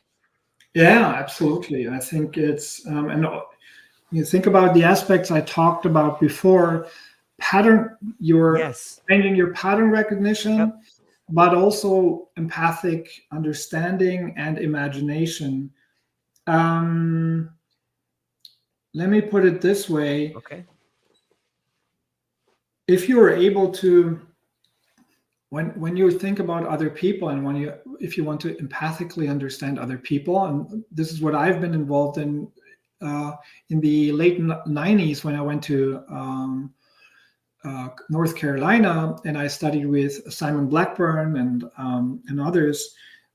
There was a theory coming up called the simulation theory about human understanding, where people thought about how do we actually manage to understand how other people feel and tick, and how they act. And so there was the so-called theory, which basically, to put it in a nutshell, said we are using a psychological language like love and hate, and he wants and he has desires, etc. So if you go, if you get hit by a stick or something, and I have a language, and I like, oh yeah, he has been hurt by, and so therefore he's angry, and then he will probably do this. So this language gives us the ability to describe your mental functioning, your state, but also to explain your behavior and to predict your behavior. So this is what I talk about when I talk about empathic understanding, to be able to describe other people, to predict their behavior to a certain degree, and to explain their behavior. And another theory came up, which was the so-called simulation theory, which said, no, this isn't really what's happening, because what's happening what's much more fundamental is my ability to simulate your point of view. So let's say you're hanging off the roof, and you're screaming. You almost fell off the roof, and you're like, you're holding on to whatever part of it, and you're screaming, and so the theorists would say, yeah, I know that you must be afraid of falling down, and therefore you, and therefore. The simulation theorist basically says, no, what you do is you imagine, you put yourself in the moccasins, as the Native American Indians would have said. Yeah, you put yourself imaginatively in the situation of the guy, and you feel similar. Of course, you have to adjust your simulation to that person, because maybe you're an acrobat and you feel like, yeah, I could jump down 4 meters or something. That wouldn't hurt me. But of course, very often, and I think there's a very true core to the simulation theory. In the end, I think we need to have a hybrid theory, but let's just take the simulation aspect. We simulate other people, and we to be able to have those feelings ourselves. Like I said before, when you tell me about a breakup with your girlfriend, and I'm able to connect to my memory of a similar situation, of a loss or of a breakup, I can feel your pain. Of course, I don't feel your pain. I feel my pain, but because we are in significant aspects probably similar, I'm like, oh, I think I know what you're going through. And I think this empathic understanding can become extremely enhanced because our ability to imagine is enhanced, because our ability to see patterns is enhanced, and there are many other cognitive enhancements that add up to give us that enhanced empathic understanding. But that enables us very often to look through the eyes of different people and understand the world in different ways. I think that's a really important aspect to it, to also look at ourselves from outside, maybe, not only stay in our mind, but to look at ourselves and to understand. And there are really touching stories. For instance, in Lester Grinspoon, my mentor, he has a website still up, which is called marijuana-uses.com, where he collected stories about and essays and reports about people and their enhancement uses of cannabis. And there are really touching stories of one guy who said that usually when he wouldn't be high, he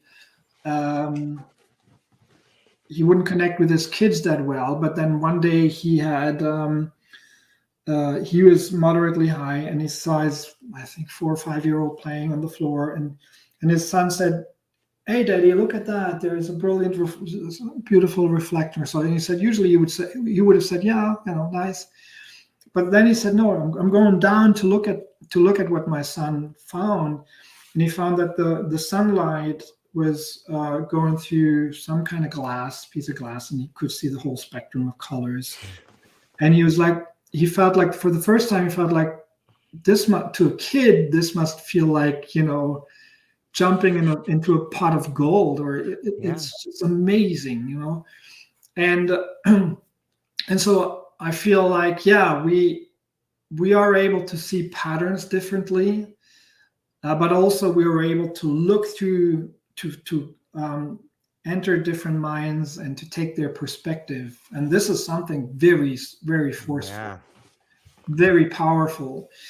And at that point, I'd like to mention the story, because you learn a lot from how cannabis can help people on the autistic spectrum or with Asperger's. Yeah.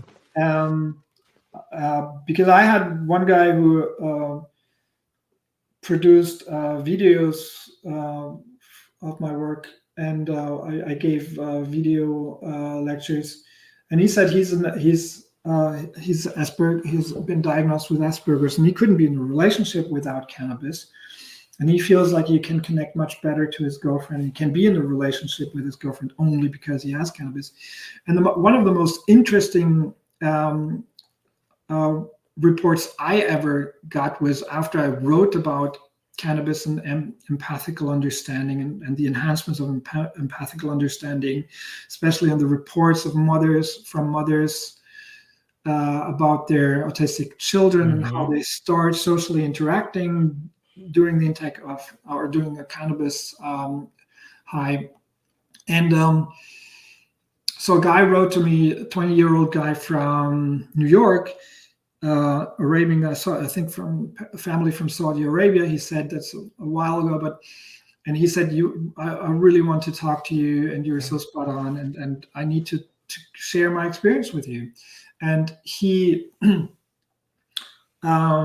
he told me that until he was 16, he had felt like he is disconnected from other people. Not only disconnected, but he felt like he's alone in the world, and other people are, and this is, I quote, other people are an extension of himself. So this is what in philosophy you'd call solipsism, technically the view that you're the only, you exist and everything else is an illusion. Everybody else is an illusion. Everybody else is a dream or an illusion, or it's in your mind, but not real. You are real. And so this is basically the way he felt, deeply felt. It's not like a theory, but he was like, other people don't exist. And then he said for the first time in his life, he smoked cannabis, a joint, when he was 16. And then for the first time, he had the feeling of deep connection with others. He felt like he can actually empathically understand them, empathically take their view and understand, oh, what I just said hurt him or her, and I can feel how it hurts her, and I can feel that she's there, that there's somebody else. And so I believe that the endocannabinoid system is deeply, deeply involved in our processing emotional states and in our empathic understanding, as it is in other higher cognitive functions. And I'm convinced that, and this is a thesis that I better describe in Elevated now in my new book, is that the endocannabinoid system is probably or might be involved in the architecture of higher cognitive states to a degree that we haven't yet realized. I mean, we know that it's involved in learning, memory processing, and in other higher cognitive states. But when it comes, of course, to the architecture of pattern recognition, introspection, empathic understanding, how does the brain do that? I mean, there have been theories like the mirror neuron theory, which is now partially falling apart, or it's still there, but it's probably not as popular anymore. But I talk about that in my book as well. But we must say that we are at the beginning only of understanding of how our brain manages to support these cognitive abilities. That's the interesting point. These are the core of the human abilities that make us human: creativity, empathic understanding, introspection, insights, as in spontaneous insights, the productive thinking. So the endocannabinoid system, it seems to be crucially involved, I believe, in the architecture of those mental abilities. And that would be something I think to pursue for researchers as they go along and want to explain higher cognition, to look at the endocannabinoid system and see how it is involved in that, because we can see how cannabis ingested or inhaled exogenous cannabinoids, plant cannabinoids, phytocannabinoids, how they can interact with the system and maybe enhance it. Maybe sometimes you are too enhanced or you're too far out, it doesn't work anymore.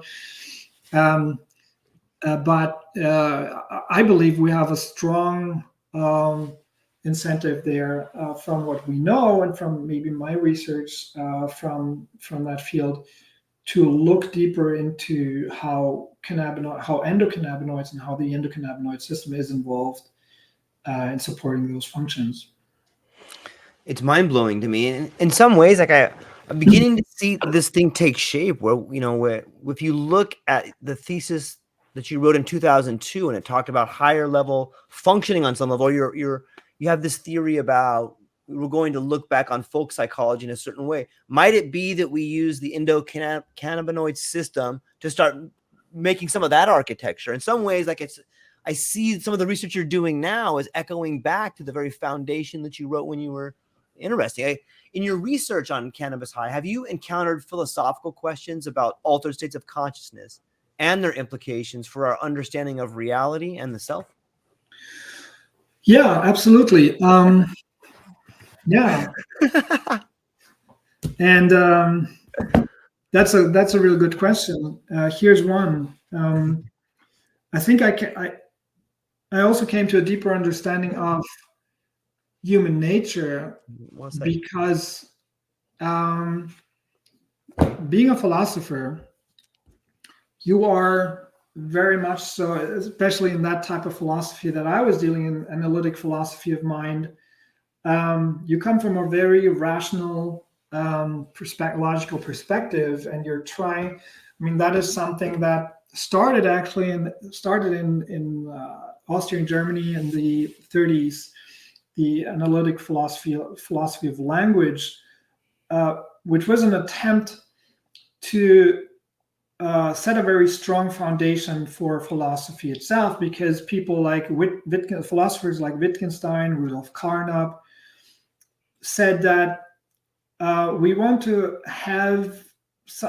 rebuild philosophy as a scientific discipline, and to do that we need to take out the vagueness because what we're using everyday language, but there's a lot of vagueness and there are a lot of misconceptions in our, so we need to reflect on our language and to look at the structure and the logics and the syntax, and so that became a reflection on language as a tool for thinking, to make our thinking about the world more precise and about ourselves and about the nature of everything.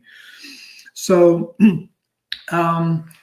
so this is where it comes from, and I still believe, and I still am, somebody who thinks that I'm generating hypotheses that are there to be empirically confirmed. So I want to generate hypotheses where other scientists, like neuroscientists, can come in and see, hey, is that right what he says about the episodic memory enhancement? We can, you could actually take a look at only that aspect, and you could devise some studies.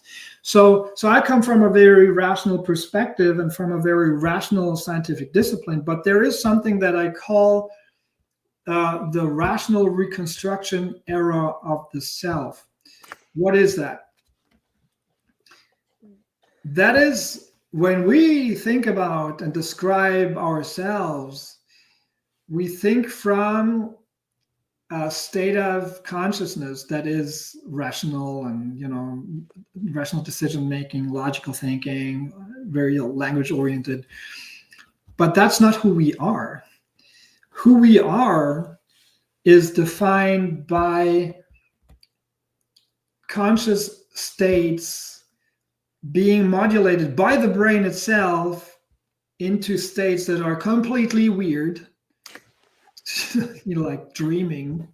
And every night we dream, or we go in a state, we're going through trips of dreaming, like for 6 or 8 hours. It's a huge part of our existence. During the day, we're going through states of, we are visually absorbed, we're absorbed in the virtual world sometimes. That's the different conscious states. We are going through states of ecstasy when we're in an orgasm, when we're dancing, when we're listening to whatever kind of music, when we're going to sports events. That's why people go there. They want to experience a state of ecstasy with other people, which is a different state of consciousness. We're going through states of almost hypnosis when we're going to nature and we watch a waterfall, or through that, or we're going through states of meditation. So altered states of consciousness are not only something that we induce for fun, but they are built into our nature. That's who we are. Our consciousness is something that oscillates between where we are in now to states of half dreaming, to states of dreaming, to states of being in an even non-dream sleep state, to ecstasy, to hypnosis, to meditation, to all kinds of various states. And some of them are biochemically induced by our own brains.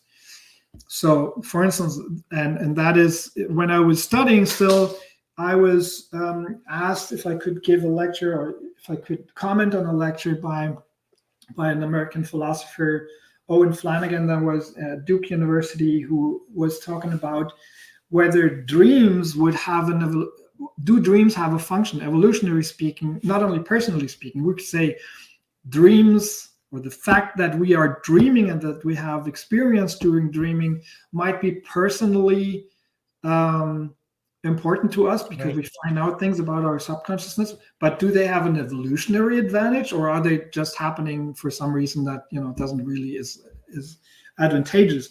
And so there are these questions about dreaming also, but I think usually we reconstruct our being, our human nature, as one state, or the rational state of thinking and talking, because when we think about that, we are in this state of mind. Right. And but I think I deeply learned that the human nature is different, and think about how much value and meaning those states give to us.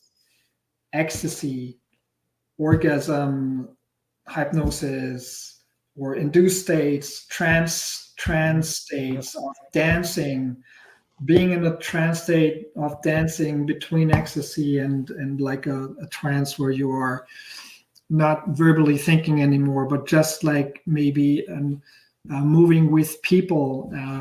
And so this is one of the important deep insights that I had into human existence, is that we should accept our nature more. And also when it comes to understanding the interplay of the left and right hemisphere brain, where you see that the brain functioning in the left and right hemisphere is really different. And out of this interplay of hemispheres trying to control our thinking and working in competition to some degree, but also in combination, how everything that we see in cognition comes out of an interplay of two different hemispheres of the brain working differently. And so I have in one of my books,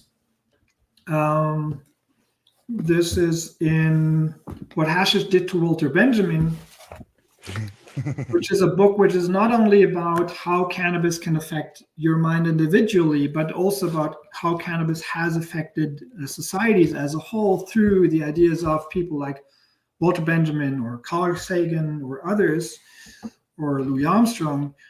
In this book, I have an essay on a thesis or a hypothesis that was written in a short footnote in The Dragons of Eden by Carl Sagan. Carl Sagan was Lester Grinspoon's best friend. He was the one who actually got Lester to change his mind about cannabis, because Lester Grinspoon wanted to write a book about cannabis I think it started in the end of the 60s.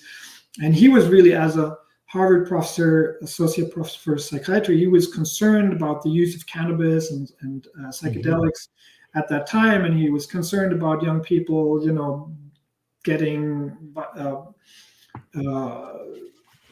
problems with it, and so Carl Sagan came back to him and said, "No, you should not try this. This is good. This is not as dangerous as everybody believes." And then Lester got into researching it and wrote an amazing book. Here's Marijuana Reconsidered. I can still recommend it to everybody, because even after 50 years, it's still one of the best books ever, or maybe the best book written on the subject.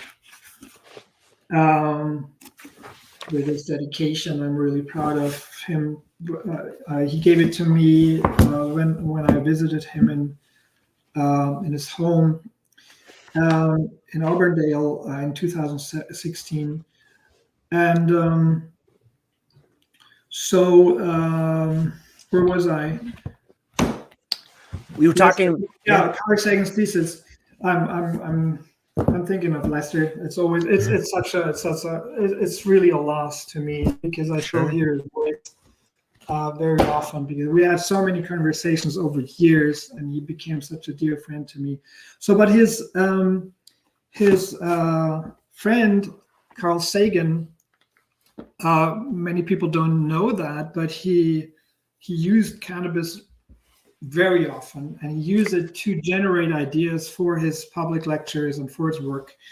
And in his book, which is about the nature of human cognition, in his book, The Dragons of Eden, for which he won a Pulitzer Prize, he has the hypothesis that cannabis might suppress the left hemisphere to a certain degree and help the right hemisphere to and therefore to produce insights and to produce creative ideas, etc. And I think that he was onto something, especially if you look at the modern view of the left and right brain hemisphere, because I think many people in the population still have the very simplistic terms in which people put the left and right hemisphere workings in the 70s or before the 70s, saying like language happens in the left side and emotion on the right side, and all that is of course not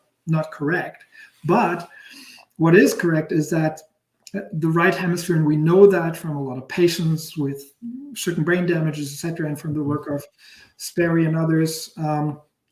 And I can especially recommend Ian McGilchrist's The Matter with Things. Oh yeah, which is the book to read on that subject matter, where we know that the right brain processes information differently in a more holistic way, and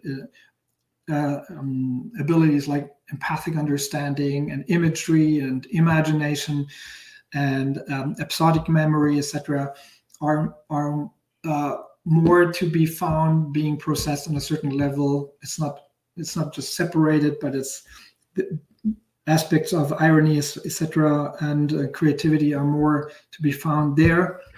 And so it might be an interesting thing to look at how cannabis affects left and right brain hemisphere activity. I have only one, but I have something to add to Carl's thesis hypothesis, which is that if you look at the left brain hemisphere, it is crucially important for it to, it's very much involved also in the focus of attention.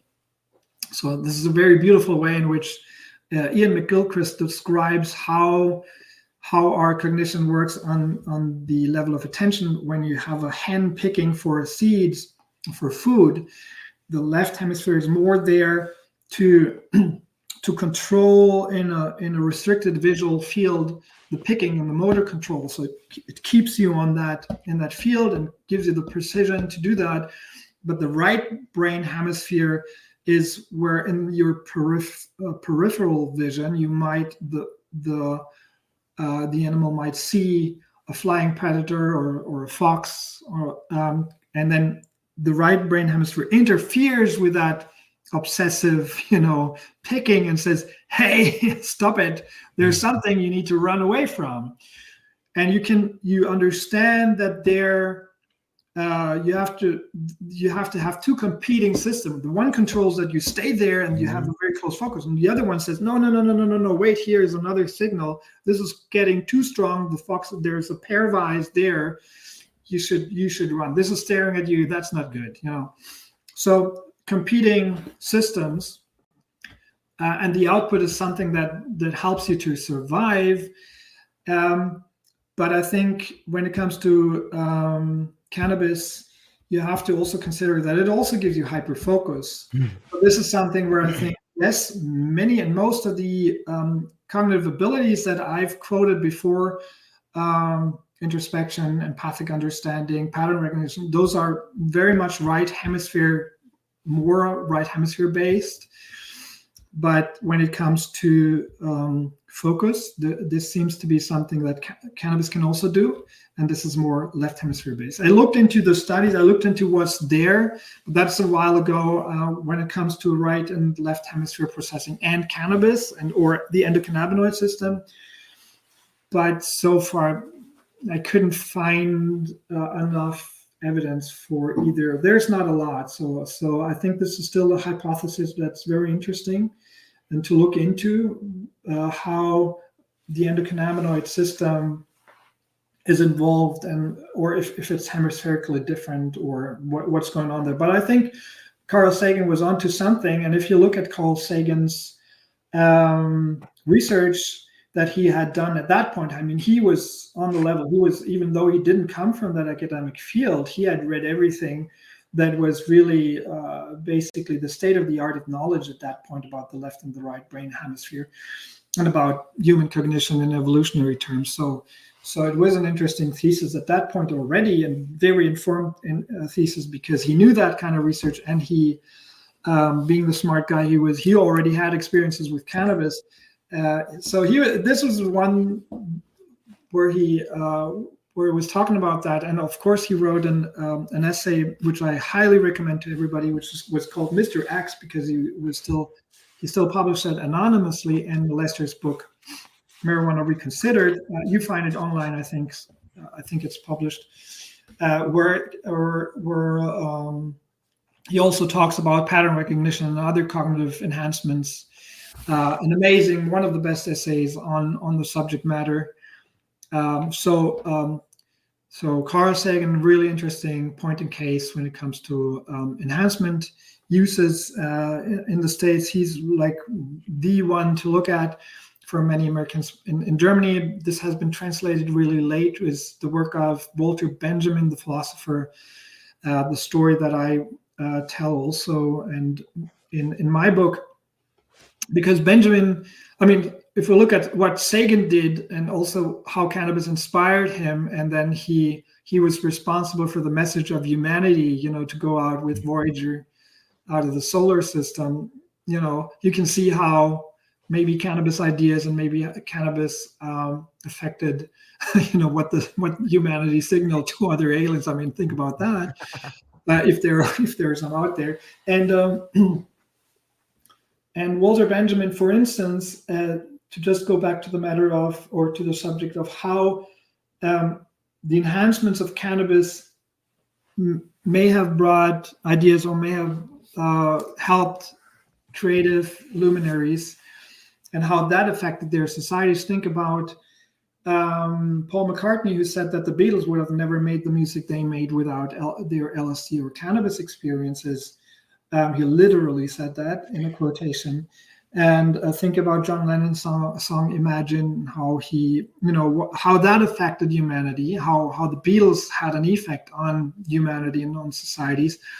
And Walter Benjamin, for instance, it's a really interesting story intellectually and in the history of philosophy, because he came up with one of his really influential essays was on the work of art in the age of mechanical reproduction. I think that's the title, where he described in the 20s, that was in the 20s or 30s, he wrote that I think in the early 30s.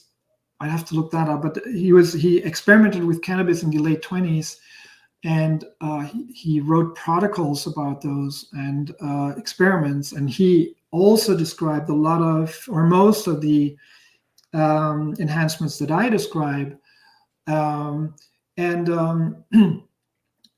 he came up with ideas about how modern art changed when technologies came where we could copy photos, or when film came, which were incredibly influential for the whole art history sector, for how we look at art, for how we look at how people change, how societies change under the influence of mechanical reproduction techniques of film and photography.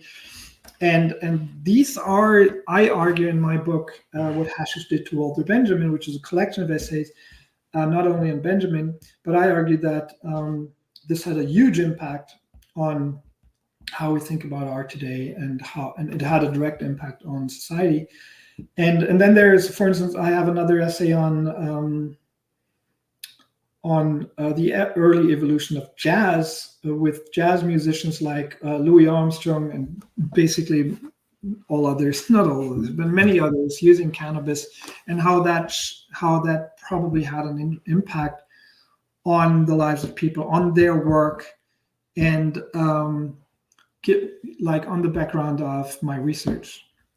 And I think that's really underestimated. So I think my work also is interesting for historians and for people who want to know about how psychoactive substances had an impact, also a positive, really positive impact on societies. And I think that's an open-ended question, but we're only beginning to have an understanding of how luminaries like Louis Armstrong, Billie Holiday, Lester Young, and many others who used cannabis. There's a long list. I mean, if you look at the Hashish Club, Alexandre Dumas père, Eugène Delacroix, Charles Baudelaire, Arthur Rimbaud, Lord Byron, Marcel Proust, William Butler Yeats, they all used cannabis and they wrote about it. Rudyard Kipling, Jungle Book, used cannabis. Carl Sagan, Francis Crick, Richard Feynman, Oliver Sacks, Lenny Bruce, George Carlin, Bill Hicks, Bill Maher. And basically, somebody sent me a clip of George Carlin 2 years ago or so, a big George Carlin fan. Nice. Where George Carlin talks about cannabis being a tool. And I was like, wow, yeah, he was spot on. And probably because of the influence of Robert Anton Wilson on him, he wrote about cannabis a lot and thought about cannabis as a tool. And so I was like, okay, that's interesting to know, because I had never heard him using that metaphor. And so, but if you look at all those people, and I'm not even close to what's happening now, or what happened in hip hop or rap music, or in Rasta music, or in the Rastafarian movement, or in all those kinds of musical scenes, reggae, etc., with Bob Marley saying really interesting things. Bob Marley is for me is just like Louis Armstrong. Louis Armstrong. Right. He carried a typewriter, and it's really interesting to read his stuff, because he was very verbal and very articulate about his cannabis use and about a lot of things. Very smart guy. He's using a jargon, of course, that kind of sounds funny, but he's amazing. I mean, and if you're interested in, let's see, in the whole jazz story, also, you should read Really the Blues by Milton Mesro, amazing book also. But so I think that is a really interesting field to look into, based on my research and the new image and the new understanding of cannabis as a mind enhancing tool, to see how people use it, like Marcel Proust and others, and Oliver Sacks and others, and how it may have affected their ideas, and through their ideas, society as a whole. Yeah, just that list of people speaks volumes of the way in which people think, and elevated thought and higher cognition. You know, when you talk about Ian McGilchrist and The Master and His Emissary, or he's got his new book is like a double set, a tome of like, you know, the matter with things or something, you know? Yeah. I'm curious, have you given any thought to Julian Jaynes' idea about a corresponding area to Wernicke's area and Broca's area on the opposite hemisphere of the brain? And might that be where auditory hallucinations come from, you know, and how do auditory hallucinations, which you can get on cannabis or psychedelics, and, you know, there's so many luminaries that heard voices, or the logos, or, you know, what is the connection there? Have you thought about that particular aspect of it? Not in terms of locating it in the brain, and in terms of Julian Jaynes' ideas, which I still have to get into more. I have to admit, but I think it's what I started thinking about more recently is about also when you look at psychedelic substances like LSD and psilocybin, helping you to assess your subconscious states and how cannabis relates to that, and how cannabis could also help you, because I work more on how cannabis can give you really great insights and how it helps your reflective contemplation and give you the ability to see patterns in your lives. And that, I guess, it does also help you to assess your subconscious states, but in a different way. And so it might be interesting. And I'm just in contact with a friend who told me about her use of psilocybin mushrooms in connection with cannabis, and which brings me to another point that I touched on in The Art of the High, where I talk about cannabis and meditation. And I talk about the question, is a cannabis high good for meditation or not? And I believe we should look at the whole spectrum of possible altered states of consciousness out there as states that can potentially help us to gain knowledge. Gain knowledge about ourselves, about our unconsciousness, about the nature of the brain, about our individual problems or needs. And I very often see purists, saying like, no, a pure, if you do a meditation, you shouldn't have that. You shouldn't have LSD or whatever, because that's gonna, and maybe that's true. Maybe the meditation, or some states of, there are various kinds of meditations, but maybe some sort of substance doesn't really help to achieve what you want to achieve with it. But I think we should be more open to the idea that we can combine those substances to achieve whatever is out there. And, I recently listened to another podcast episode with a therapist. I was working in Switzerland, who also worked with various, and if you talk to people who tell you, I talked to a clubber that's like 10 years ago, who told me how he uses first cannabis, and then he uses speed, and then they go out and they go dancing, and then they use a little LSD, and then they use this and this and that to come down and to get up again. I was like, holy cow, and I'm such a naive person when it comes to that. But it's also an interesting field to get into, how people use those a variety of substances or techniques to alter your consciousness, like hypnosis, and so so I think we should be more open to the idea of combine. If it makes sense, also toxicologically speaking, we need to be careful with all that, of course. But I think cannabis has an incredible potential for also psychotherapists and others.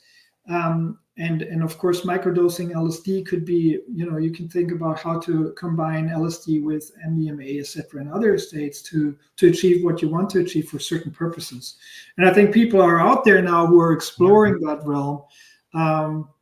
But that's a lot of space there to go into. But so much potential and so many ways to go, which so far haven't been explored because it was prohibited. And I think it's going to take a long time until we get the regulations to go there in a legal setting. But I encourage everybody to be a bit less religious or less purist about it, because you may have good reasons. I really listen to people, well, if they come from a yoga background, if they're very knowledgeable, and they tell me that this kind of meditation shouldn't go with cannabis or cannabis doesn't even help you or even stop you from going deeper into your meditation. That could well be true, but it could well be also that they have prejudices. So I think we should approach this as scientists and as researchers of the mind with an open attitude, and just see what helps us or what doesn't. Yeah, I think the idea of layering different substances together could open up whole new realms of thought and schools of thought and open up our imagination in a way. Here's an idea. On some level, doesn't it see, like we spoke a little bit about like typography and different modalities and how they gave us the idea of exact repeatability. When you tell a story, boom, that's the first time. It wasn't that long ago that Marshall McLuhan was writing the Gutenberg Galaxy, and they're talking about these ideas of how it changed the way we model reality. On some way, and I think he went on to make the claim that what happened there was a shift in sense ratios. Might it be possible that that's what cannabis and some of these psychedelics are doing for us? Is it's shifting our sense ratio so we experience everything different?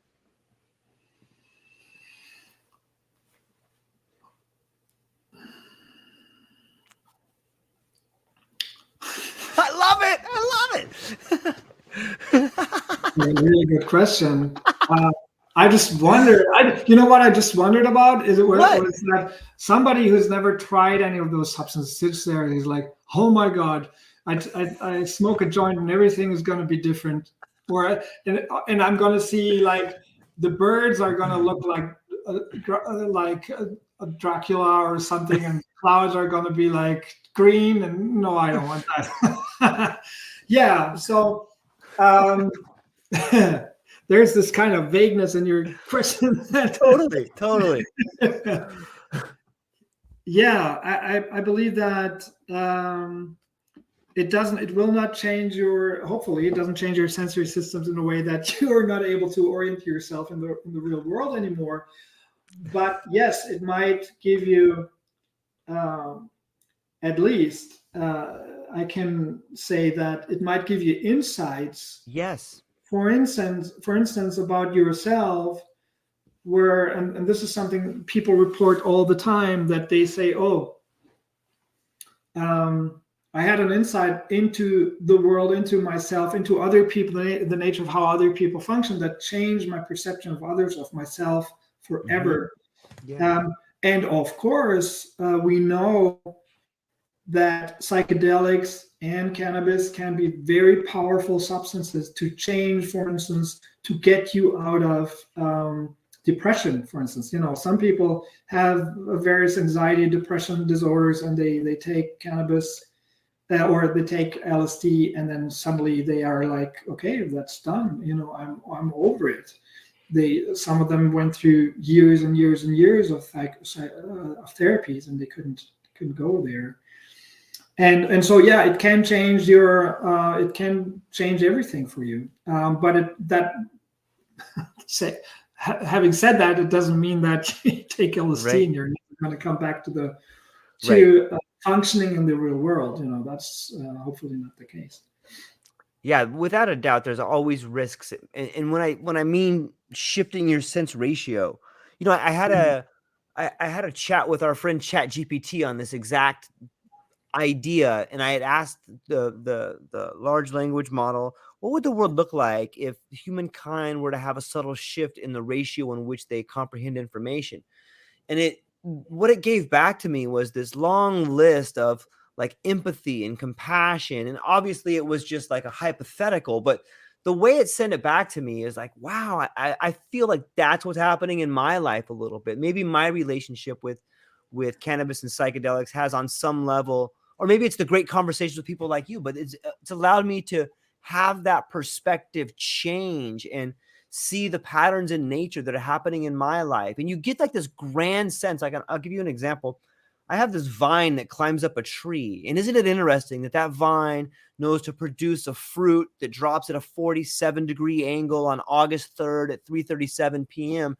So too, is that how our life unfolds? Are we part of this master plan as well? But those are the kind of insights I get when I'm in a higher state of consciousness or in an altered state of consciousness. I never would think about that in my daily life, where I get up, go to work, come home, have dinner, take a shower. But in these altered states, you can really begin to see the patterns that are there. And I like to believe that those are patterns in our life. I think it's fractal in some way, but I mean, I can't prove that. I can't prove someone else of that. But what do you think about those?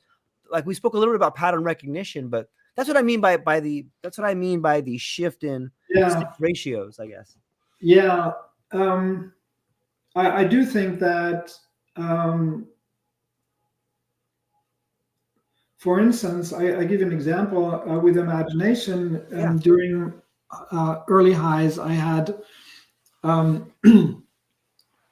I had more visual highs where I was almost tripping, and I remember that after that a while, I could still imagine. I felt like I'm better able to imagine things even not taking cannabis, because it seemed like I had trained my ability to imagine to a certain degree that still stays with me for a while. Yeah. And I do believe also that the patterns we see during a high or during an altered state of mind induced by whatever kind of psychoactive substance can, of course, change our view, but it can also change the way we view things and we look at things, seeing different patterns, attending to different things, maybe attending more to nonverbal behavior, maybe looking more broadly at what's happening in the world, opening our view for the suffering of other people, opening our view to the suffering of animals. I mean, a lot of people maybe under the impression of having a more extended empathic understanding, being able to connect with their own bodies or to others, are later able to have a better understanding and see differently, and start vegetarian diets, or which happened with me also, because they're more empathetic about other things. And there is an interesting question about how, and I went to a conference of Albert Hofmann when he turned 100. That was his celebration, and he was alive. In Basel, in Switzerland, there was a conference on Albert Hofmann's work, and it was really fascinating because there were all kinds of people, scientists, and from scientists to artists to ravers to young people to business people, etc. And what happened there was a discussion, a podium discussion. It was in a conference center that's usually there for whatever kind of conferences. Huge auditorium with like almost 1,000 people, space for like 800 people or so. And there was this podium discussion on how cannabis and psychedelics and LSD affected society in the 60s. So the question was, were the 60s, was there a big movement, and because there was this kind of liberation from old values, therefore the substances came in and they started to experiment? Or did the substances themselves start the revolution? So what was the relationship? How did the whole thing evolve? And that was a really interesting debate with an open end. Some people being more critical, some people being more, these substances helped a lot to change the perspective of a lot of people. And the interesting thing is, after the discussion was over, there was, I think it was the Akasha Project by also Christian Rich took part, the great ethnobotanist who recently tragically died. And they started to make music like kind of ethno-trance, tribal, electronic, something danceable music. Wonderful stuff that they played on stage. And I remember I was sitting it was in the evening after all those discussions. I was in the auditorium. Everybody was sitting in chairs and they played their music. And after a while, I saw some young people starting to dance, like a group of 5 people. And, everybody was sitting, it was a scientific conference. And I remember my own feeling about that. It was like, come on, it's kind of, it's not really the place to dance here, or it's kind of, And half an hour later, everybody danced in that room. And you could see like a very strict grid, of held by beliefs, held by certain conventions that are in our mind, you could see that very strong grid being in place, and then suddenly here's a movement, and the grid goes like a little bit like, and then suddenly moves there, and at a certain point, everybody goes dancing, Yeah. everything. There's a new wave, and everything breaks up, and people are happy and are talking to each other in a different way, and the whole scene break. And like I said, there are scientists, there are old people, young people, artists, all kinds of different. Suddenly, everything goes together, and the inhibitions break down, and something completely new emerges out of that. And I thought that's such a forceful metaphor for what happened in the 60s. Yeah. And I'm sure that substances like LSD and others played a role in that. In this room, the music played the role. And I think, it really can change not only our perception of things and how we see patterns, but the way we act, the way we relate to others, the way we see our society evolving, the way we. And now I'm with Ernst Bloch, who, interesting, the philosopher Ernst Bloch was writing his books in the 50s about, and he was the one to sit down with Walter Benjamin in the 20s, taking cannabis or hashish, high dose of hashish in the 20s. And interestingly, Ernst Bloch was a professor in Germany at my University of Tübingen, and became very famous because he became friends with Rudi Dutschke, who was like the revolutionary guy in Germany, who would be like the leading figure in the 68 revolution. Now, Ernst Bloch, under the impression probably also of cannabis, was considered a neo-Marxist. And Marxists believed basically that the human mind and human existence is very much shaped by the environment, so they thought in classes, and they thought that the humans are shaped by what they believe. Ernst Bloch, in his main work, wrote a passage where he said, humans are not only shaped. It's also, he wrote a book called Der Geist der Utopie, the spirit of utopia. I think the translation is different, right, in English, but he something utopia. But anyway, he thought that what defines us as humans is not only our environment and how we're educated and where we live and in which class we live, but interestingly, and he writes about that under the impression of a cannabis high, he feels like his imagination is enhanced, and therefore he can think about a utopia which frees him to be a different being. Because now, and that's what his point was about humans, was that they are characterized not only by their environment and by who they are now and their history and their education, but they are defined by who they want to be, what their dream is, what their utopia is, what they can dream up, what their proficiency is to dream up something that they want to live towards.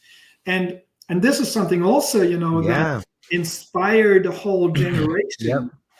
And so cannabis and other substances might help us to enhance our creativity, our imagination as a society, to get over our problems, to get over our fears, and to reconnect with others empathically. So I think it's all in there. We could use that. But again, I don't agree with people like Timothy Leary, who thought that you just drop it on the population, it's going to work. The seed's going to grow and it's going to work, because some people might just get anxious and paranoid, and others might say, hey, see, this is what happened. This guy jumped out of the window, or got onto the bus, and therefore we need to shoot all these people who distribute those substances. So we need to really think about intelligently how to build regulations about those substances, how to reintroduce them into medicine and into society, how to give people access, but also education to use those substances. And if we do so, I believe that they can make they have a huge impact on on not changing our perception, decoupling us from bad habits as a society, as humans, and from really changing our direction, because the direction we're seeing right now is frightening in society. So yeah, if past relevant behavior is the best predictor of future behavior, does it seem to you that like we are on the cusp of change again? If we look at the late 50s where psychedelics were in this medical container and then it moved from the container out into more of a public arena, it seems that now we are sort of like in a medical container, but there's all this education that's beginning to build up around it. Do you think that maybe this particular wave can be different than the last wave? Maybe some of the authority figures were afraid of breaking out of the power structure or afraid of people becoming their higher selves. What do you, I know speculation is just speculation, but do you see some similarities to the past wave versus this wave? And might education be different this time? We definitely see, I mean, if you look at the States in the 70s, you already saw that the liberalization taking place in regulations. A lot of states were allowed, it was kind of decriminalized. Mm-hmm. And I remember Lester telling me that Carl Sagan reading his manuscript, his very liberal book then coming out in 71, I think it was, or 70, Marijuana Reconsidered, where he said it's probably going to take 10 years or so for legalization to take effect. Carl said to him, that's the only thing where I really think you're wrong, because it's not going to take, it's only going to be a few years from now until this thing is going to be legal. Now, 40 years later, 50 years later, it's still not legalized. Not in the sense we'd like it to. Right. So I do think there are some similarities. Yes, there were already efforts to make it more accessible, more legal to use it. And we had a lot of great studies up until the 70s, mm-hmm. 60s, and people who worked on it. And then there was a 40-year-long not nothingness. Some right. people worked in the underground, but the problem is, of course, that it left people like me working in a space where it's hard to come back. I'm not working for an institution, so nobody takes you serious. You work for 20 years and you write several books on the subject and you have your academic credentials, but you're not in an institution, so everybody's like, and so and a lot of other people, I think, are in that space because they're considered outsiders, because of course the system didn't allow their research or didn't give them money for their research. So there are some similarities. But there are things that are really different. And when you look at cannabinoid medicine, for instance, we know a lot more about the endocannabinoid system. That knowledge is not going to go away. We have a lot of different tools now, like medical vaporizers to use cannabis, and we have the knowledge in the field already of, like, look at Canada. The last time I looked, there were 450,000 patients. I think it must be maybe 500,000 now. I'm not sure. And of course, you have experience from the recreational space. But in terms of patient population, you now have a lot of experience. You have new technologies coming up. I just heard a German pharmacist, giving a really interesting talk about topicals, where he said that maybe the new German, because here we're going to have a new German law soon taking effect. It's still not ratified. We're still waiting for the big decriminalization to take place, but it's probably going to take effect and be effective in January.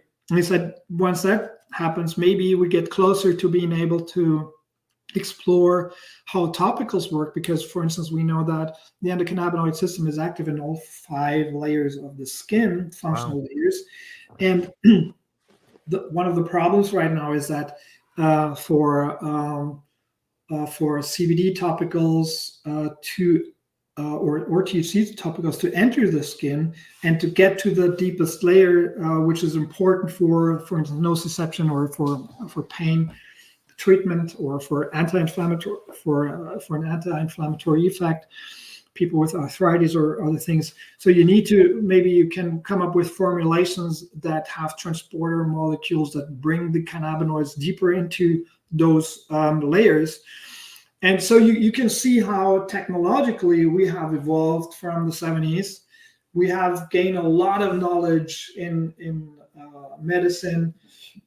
What we also have now, and I think this is not to be underestimated, you mentioned ChatGPT, and I think artificial intelligence is going to change the way we retrieve knowledge from the whole medical field, because we are looking at we're still looking at RCTs, at randomized controlled studies, as the gold standard in the medical field. And in my belief, from what I've seen as a philosopher and as somebody who has worked in the pharmaceutical industry, selling or as a marketing communications director for cannabis, natural cannabis, and real world evidence, what's called real world evidence, how we actually consider evidence that comes from the experience of doctors in the field, from patient feedback, from other feedbacks, from observational studies, etc. Is underestimated, and I think once we apply artificial intelligence on that kind of real world studies, experiential reports, but also it's going to help us to understand how a complicated compound like cannabis, with its more than 140 cannabinoids, with its more than 200 terpenes and dozens of flavonoids, how it's going to really affect and target receptors in our brains and bodies. That's an incredibly complicated equation, and artificial intelligence and computational power will help us to better understand how this affects us individually. Also with genetics, and giving us the important information about how we're individually different, how we might respond differently to those substances. Also, medicine now finally finding a bit more, or looking a bit more into how women and men react differently to medications and how they have different symptoms. That will play a role. So I do think we could, and as again, I'm careful. Right. We are at a different point, and this could propel our knowledge, and this could propel societies. But of course, we're seeing the United States struggling not to become a fascist country, and I'm meaning that coming from Germany and knowing the history, I'm dead serious about that. This is something that is a possibility. We're seeing in Germany, like we have the AfD party, which is really right-winged and under observation of Secret Service, etc. They have very radical elements. They're up to 20% almost nationwide now. We're seeing radicalization. We don't need to talk about what's happening in Russia, what's happening in China. So we're seeing democracies collapse. We're seeing people running after authoritarian leaders again, and thinking about, all this doesn't work, we need another big guy. We're seeing that not only in the States, but in China. We see that in Hungary. We see that in other places. And so it's going to be a battle, and it's going to be a fight. So, and in that larger context of what's happening in modern societies, everything can happen. But I think we are totally at a different point as to what means we have to study those substances, as to what we already know about those substances and what they can do. So I think it's worth really standing up for it. And one thing which is really important to me is to tell people that it's not about, because here, especially in Germany, it's portrayed as like the legalization or full giving people, adults, responsible adults, full access to cannabis as a substance. I always tell them it's not about recreational use, as in use it for fun. I always say it's about recreational use. We need to recreate ourselves, not having fun, not just chill out and relax. People, and if you look at how people are using cannabis, many of them, and they've started that, and other psychoactive substances, of course, they're using it to get back into their bodies, to get back to relating to others, to see new patterns, to have a different perception of music, to go on a voyage, to personally travel, to elevate their whole being. And this is what my book Elevated is all about, that people are struggling, that the ways in which this Elevated is a deeper exploration, by the way, which is for those who are interested more into the psychology. It has more than 180 references, scientific references, and it's opposed to The Art of the High, which is a book that I wrote, a minimalist book, which is a guidebook for people to more practically understand how they can use cannabis to experience those enhancements. It's a book that you can read in 3 hours. The Elevated is a book for readers who want to go a bit deeper and understand a bit more about enhancement uses, like the enhancement of ethical understanding, introspection, or empathy, or insights, and also about the history, about the prohibition, so it's important for me to state that usually when we talk about the prohibition, some of us understand how the prohibition has caused epic suffering, but I think we need to think about the prohibition and about legalization also in terms of what potential we are missing by not allowing people to using cannabis and other psychoactive substances in an educated way when it comes to using it therapeutically, but also when it comes to use it inspirationally for all kinds of enhancement uses. Because this bears, for us as a society, I think, bears the chance to really help us to get away from bad habits and to get away from negative perceptions of others, to reconnect and to move this to a different place, and to basically to survive as humanity, and to survive in a humane way. But this is such a wonderful conversation. You know what? I wish you could see what I'm looking at. I have like 4 pages of questions, and I think I got through 2 of them. Like, it's just so fun to talk to you, man. We're gonna have to come back. Maybe we can do like a once a month thing, because I think there's so much information. And maybe can you hold up the book again, the Elevated book, your newest book? Yeah. So for people that are watching, this is the newest book, and has it already been released on all the major platforms?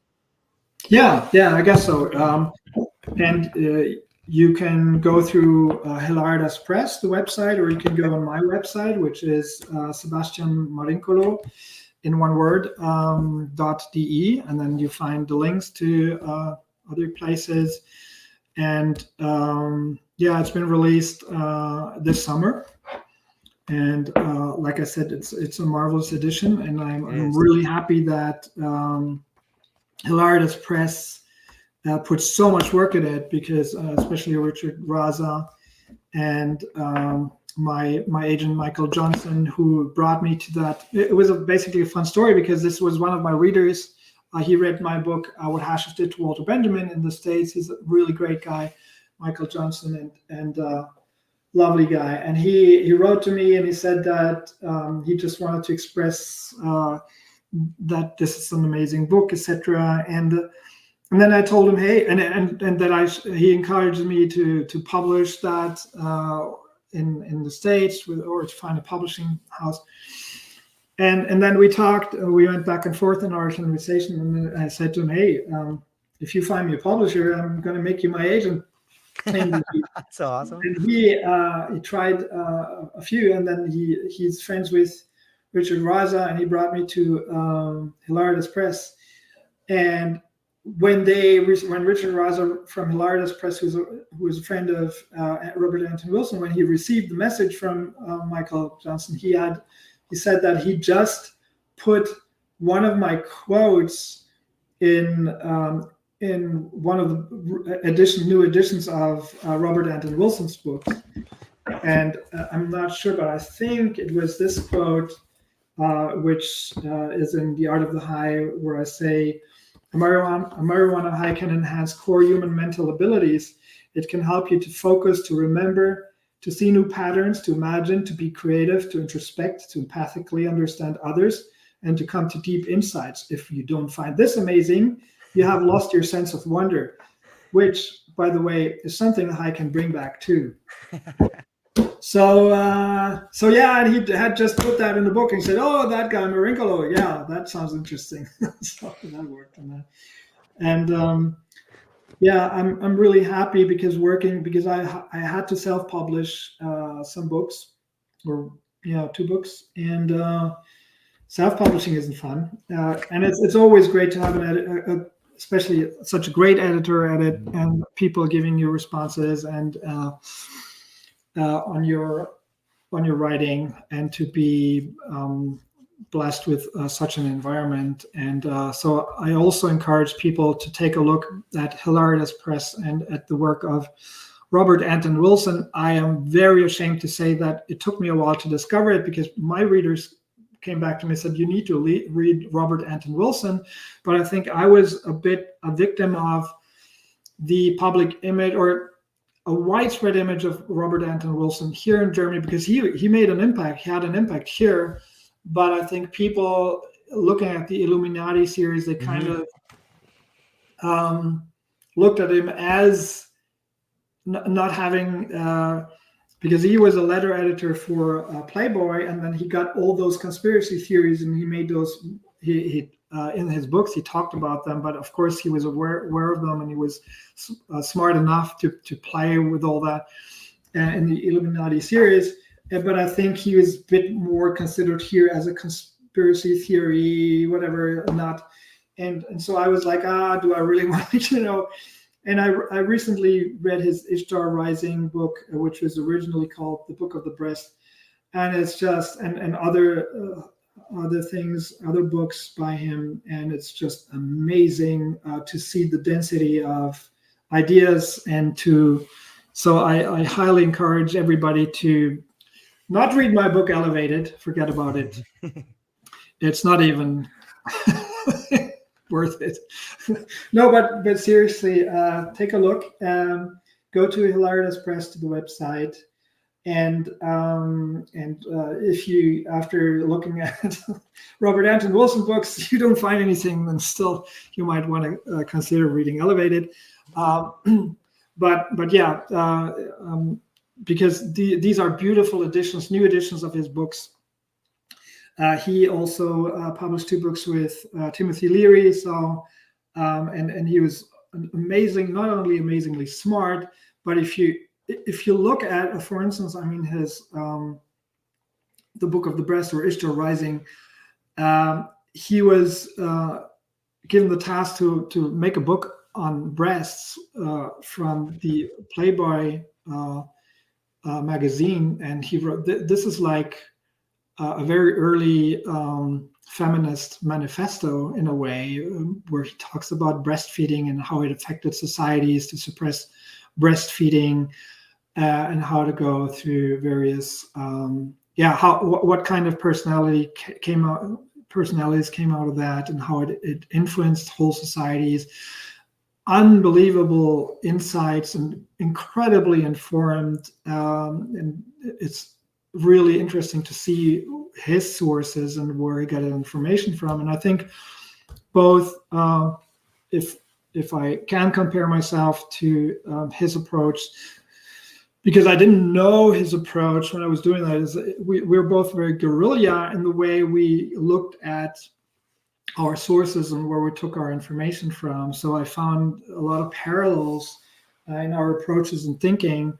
And so yeah, so I think it's a great place to be in, and to be so really for me an honor to be published alongside with this work.